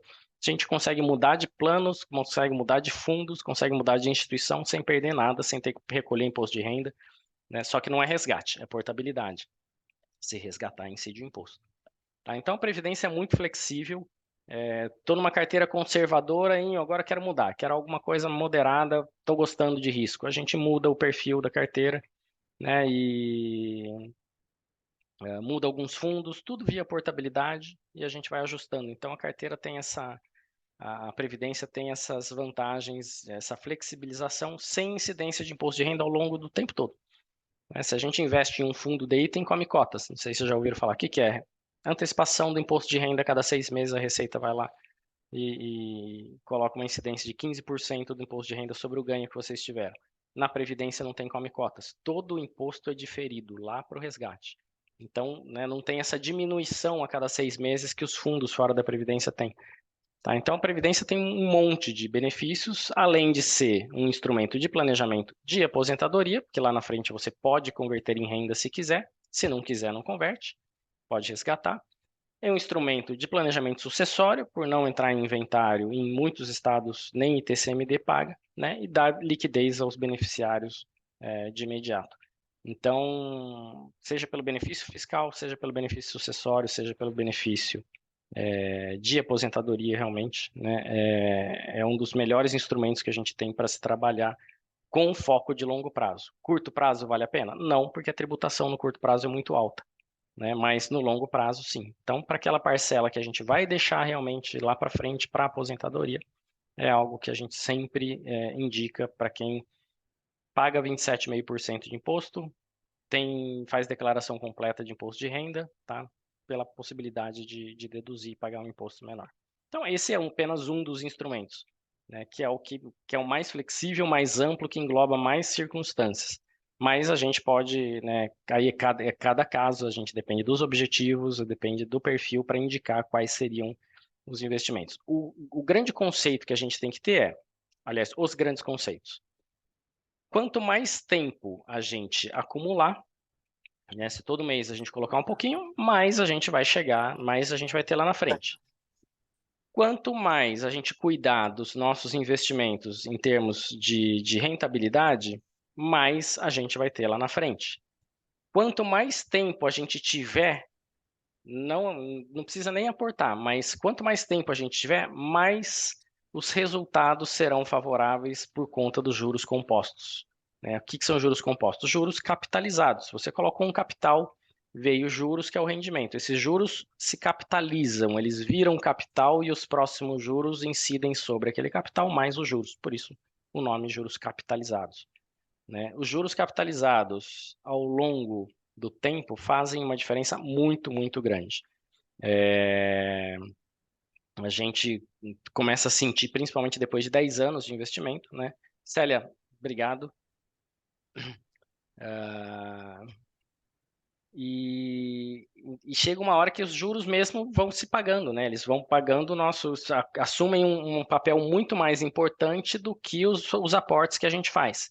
E se vocês, principalmente para quem começa a poupar cedo, tem uma disciplina, depois de 30, 40 anos de vida, de carreira, é muito fácil, com disciplina, vamos supor, guardando, vou chutar aqui, uns 5 mil reais por mês, com juros compostos, você chegar lá na frente e um valor investido, né, não deixar parado, chegar a ter 5, 6, 7 milhões lá na frente. E uma rentabilidade de 0,5% ao mês que seja, né, pode dar, vamos supor aí, com 5 milhões, uma rentabilidade de 0,5% ao mês dá 25 mil reais de renda extra. Tá? Sem mexer no capital, vocês têm 25 mil a mais para eventualmente tirar e usar, né, e complementar essa renda. Isso é muito triste ouvir por quem já está há bastante tempo na carreira e não está mais no início, e não tem mais tanto tempo, né, para poupar. Mas para quem está no início, se, né, tiver alguns novos aqui na carreira, não deixem, não percam essa oportunidade de contar com juros compostos ao longo do tempo, desse tempo todo da vida. Isso você fala de economizar 5 mil por mês, no caso, colocando essa PGBL, por quantos anos, hein? Gisele, na verdade, quanto mais tempo você deixar, mais tempo você colocar, mais, né, mais você vai ter. Eu fiz é que eu não estou com a planilha aberta aqui, mas eu fiz um estudo, peguei a calculadora financeira outro dia, eu até apresento em algumas palestras que eu dou para algumas associações de juízes.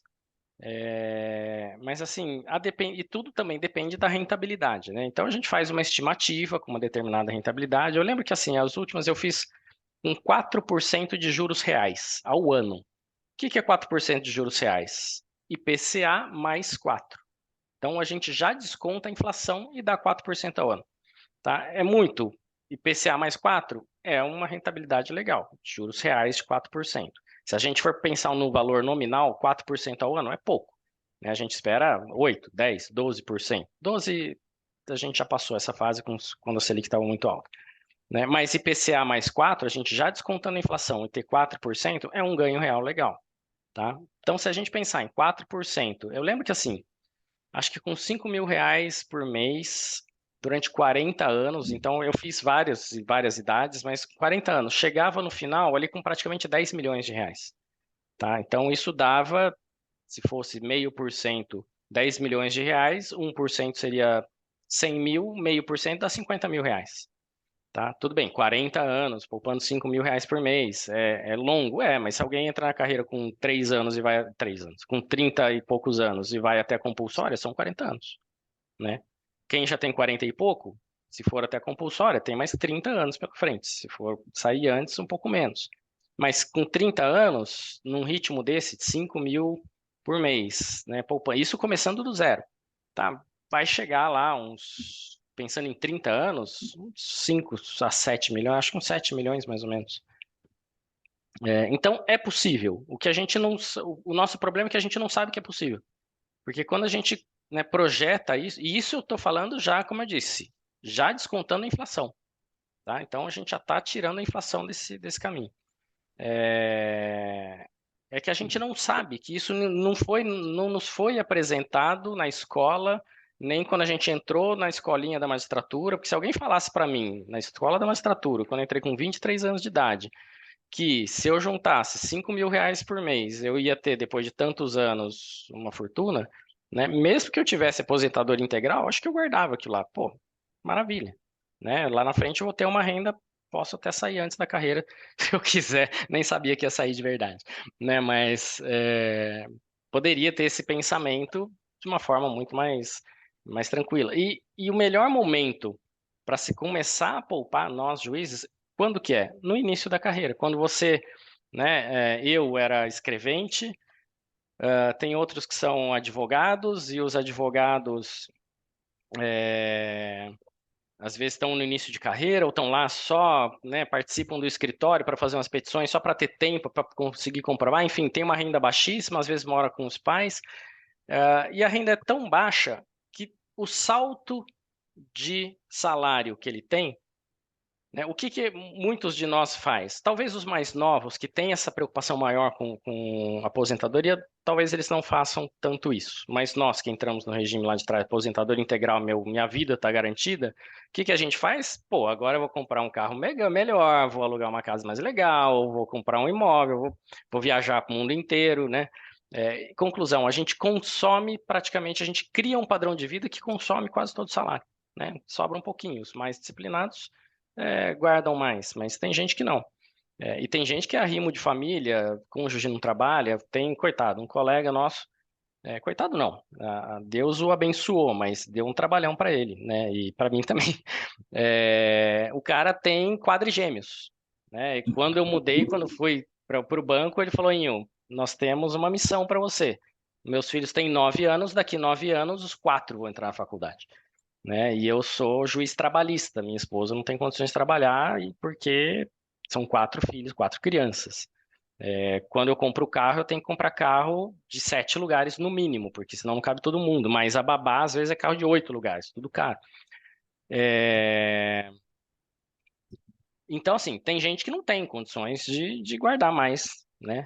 Mas quando a gente tem esse salto de salário, pô, se eu souber que eu tenho que guardar 5 mil, vamos supor, ganhava 6 mil lá no escritório de advocacia, olha, 6 mil no escritório, eu que estou desse lado agora, vejo que 6 mil é uma renda que muitos advogados no início de carreira recebem, até menos, né? Eu recebo 6 mil, passo a receber 20 mil líquido, você tem um salto de 14 mil.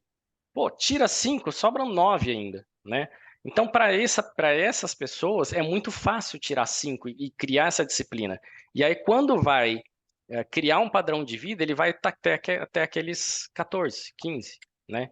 Ele não passa daquilo, porque ele sabe que 15 ele tem que guardar todo mês. Então, ele já limita o salto. Quando a gente já está nesse padrão de vida que a gente consome quase tudo, para a gente guardar 5, para quem não consegue guardar 5, para guardar 5 você tem que diminuir o seu padrão de vida, né? E isso é muito difícil, ainda mais para gente que está acostumado não só está acostumado com uma vida confortável, como a sociedade ainda nos exige que a gente tenha roupas melhores, que a gente tenha um carro mais vistoso, não precisa ser um baita de um carro, mas né, não dá para ter um carro fuleiro, chegando no fórum lá tá todo mundo olhando.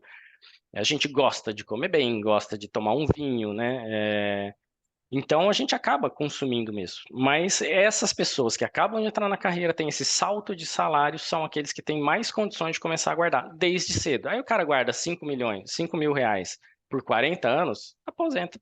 Ele aposenta antes se ele quiser, né? Sai da carreira e vive de renda, né? Ou chega lá na frente com 10 milhões guardado, já descontado na inflação. Então, Erinho, se você oi. faz uma PGBL, por exemplo, e você vem a faltar, seus filhos conseguem sacar?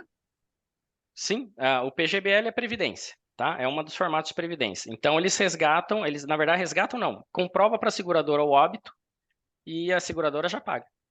Você indica, quando você faz a previdência, você indica quem você quer que receba, tá? Inclusive, assim, a previdência também é um instrumento bom de planejamento sucessório, porque você pode indicar outras pessoas, né? Então, vamos supor, tem um filho de criação que não é filho, não é registrado, oficialmente ele não é filho.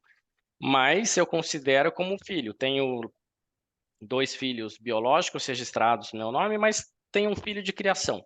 Se eu morrer, aliás, se eu morrer não, quando eu morrer, ele não vai receber nada da minha herança, porque ele não é filho, tecnicamente. Então, quero deixar minha previdência para ele. tá? Posso deixar. O que você tem que fazer, a gente sugere, né, é o quê? Respeitar a legítima, considerando o patrimônio como um todo. Se o valor da previdência que ficar para esse terceiro não superar 50% do seu patrimônio, você pode deixar até para outras pessoas. Então, também é importante para planejamento sucessório nisso, né? Ao invés de você fazer um testamento, você já faz a previdência já indicando um terceiro para receber. A Mari tinha falado alguma coisa aqui. Sugiro que tenha sua aula de finanças no curso inicial da magistratura. Então, Mari, eu juro que eu tentei, tá? Antes de eu sair da carreira, talvez muitos de vocês não me conheçam, mas antes de sair da carreira eu dava cursos de investimentos nas associações de juízes e... Deixa eu só fechar alguns microfones aqui. Eu dava curso de investimento para associações ou para escolas, para algumas escolas da magistratura. E uma das coisas que eu insisti, falei, tentei na Escola Nacional da Magistratura, falei aqui em São Paulo, na Escola Paulista da Magistratura, sugeri para algumas pessoas nesses estados que eu ia, era o quê? Coloca que seja uma manhã, né? Pega a Escola da Magistratura, são 3 meses, pega uma manhã que seja, para a gente falar sobre planejamento financeiro. Para eu mostrar, eu ou qualquer outra pessoa, mostrar essas planilhas que se você colocar 5 mil reais durante 40 anos, você vai ter 10 milhões lá na frente com uma rentabilidade de 4% já descontada na inflação, que é factível, tá? Isso poderia fazer uma diferença imensa, né? Um comparecimento compulsório, já que a escolinha todo mundo tem que estar lá, deixa a pessoa ver isso. É algo que a gente não tem nas escolas. Hoje, está sendo, né, educação financeira está sendo introduzida nas escolas, algo que até pouco tempo a gente não tinha, mas hoje tem misturado em outras matérias, então vai ter uma matéria de matemática, eles fazem um exercício, até de português, geografia, enfim, alguns exercícios de educação financeira, então agora assim já tem um pouquinho mais do que tinha antes, mas é pouco, né? E para quem entra na carreira com esse, como eu disse, com essa diferença, com esse salto de salário, era muito importante que eles tivessem no início, mas ninguém comprou essa essa sugestão que eu dava, infelizmente. Que horas são? 8h10. Estamos a 2 horas. Vocês devem estar cansados. Se não estiverem cansados, quiserem fazer perguntas, perguntem. Estou aqui para isso mesmo, não estou com pressa de ir embora. Mas, se não, acho que esgotei quase todos os temas. Felizmente também precisaria sair. Legal, Karina, obrigado pela presença. Bom, no grupo do Brechó aí, tem vários clientes, tá? Só perguntar lá, pede para passar o contato, joga o meu contato lá. Acho que já deve até ter circulado lá Já alguma quero, vez. viu? Já falei com a Mari aqui que quero o contato, que eu estou precisando de tudo. Tá, joia. E aí a gente conversa, aí sim, a gente marca uma reunião individualizada, né? Marca uma reunião individual, e aí sim eu vou, né, mais profundamente no... Tá joia, Mari. Um beijinho lá pro Rafael, né? A Mari falou que vai mandar então para vocês o contato no grupo, tá bom? Mari, manda o meu contato do BTG, tá? Vou Porque mandar, o pessoal às vezes mistura nos grupos lá vou e mandar, demora para ver. meninas. Eu vou colocar meu filho para dormir. Fiquem com Deus. Boa noite. Beijinho, Mari. E aí, então, assim, se alguém quiser entrar em contato com a gente aí sim a gente marca uma reunião individual, aí é aquilo. 1h30, 2 horas papeando, vocês me contando um pouco da vida de vocês, né, para a gente ver o que é possível fazer com o que vocês já têm e com o que daqui para frente a gente pode fazer também. Tá bom? Ana, quase minha parente. Eu já te falei que eu tenho uma prima que chama Ana Paula Viana, né? Mas é Viana com 2 N's o dela.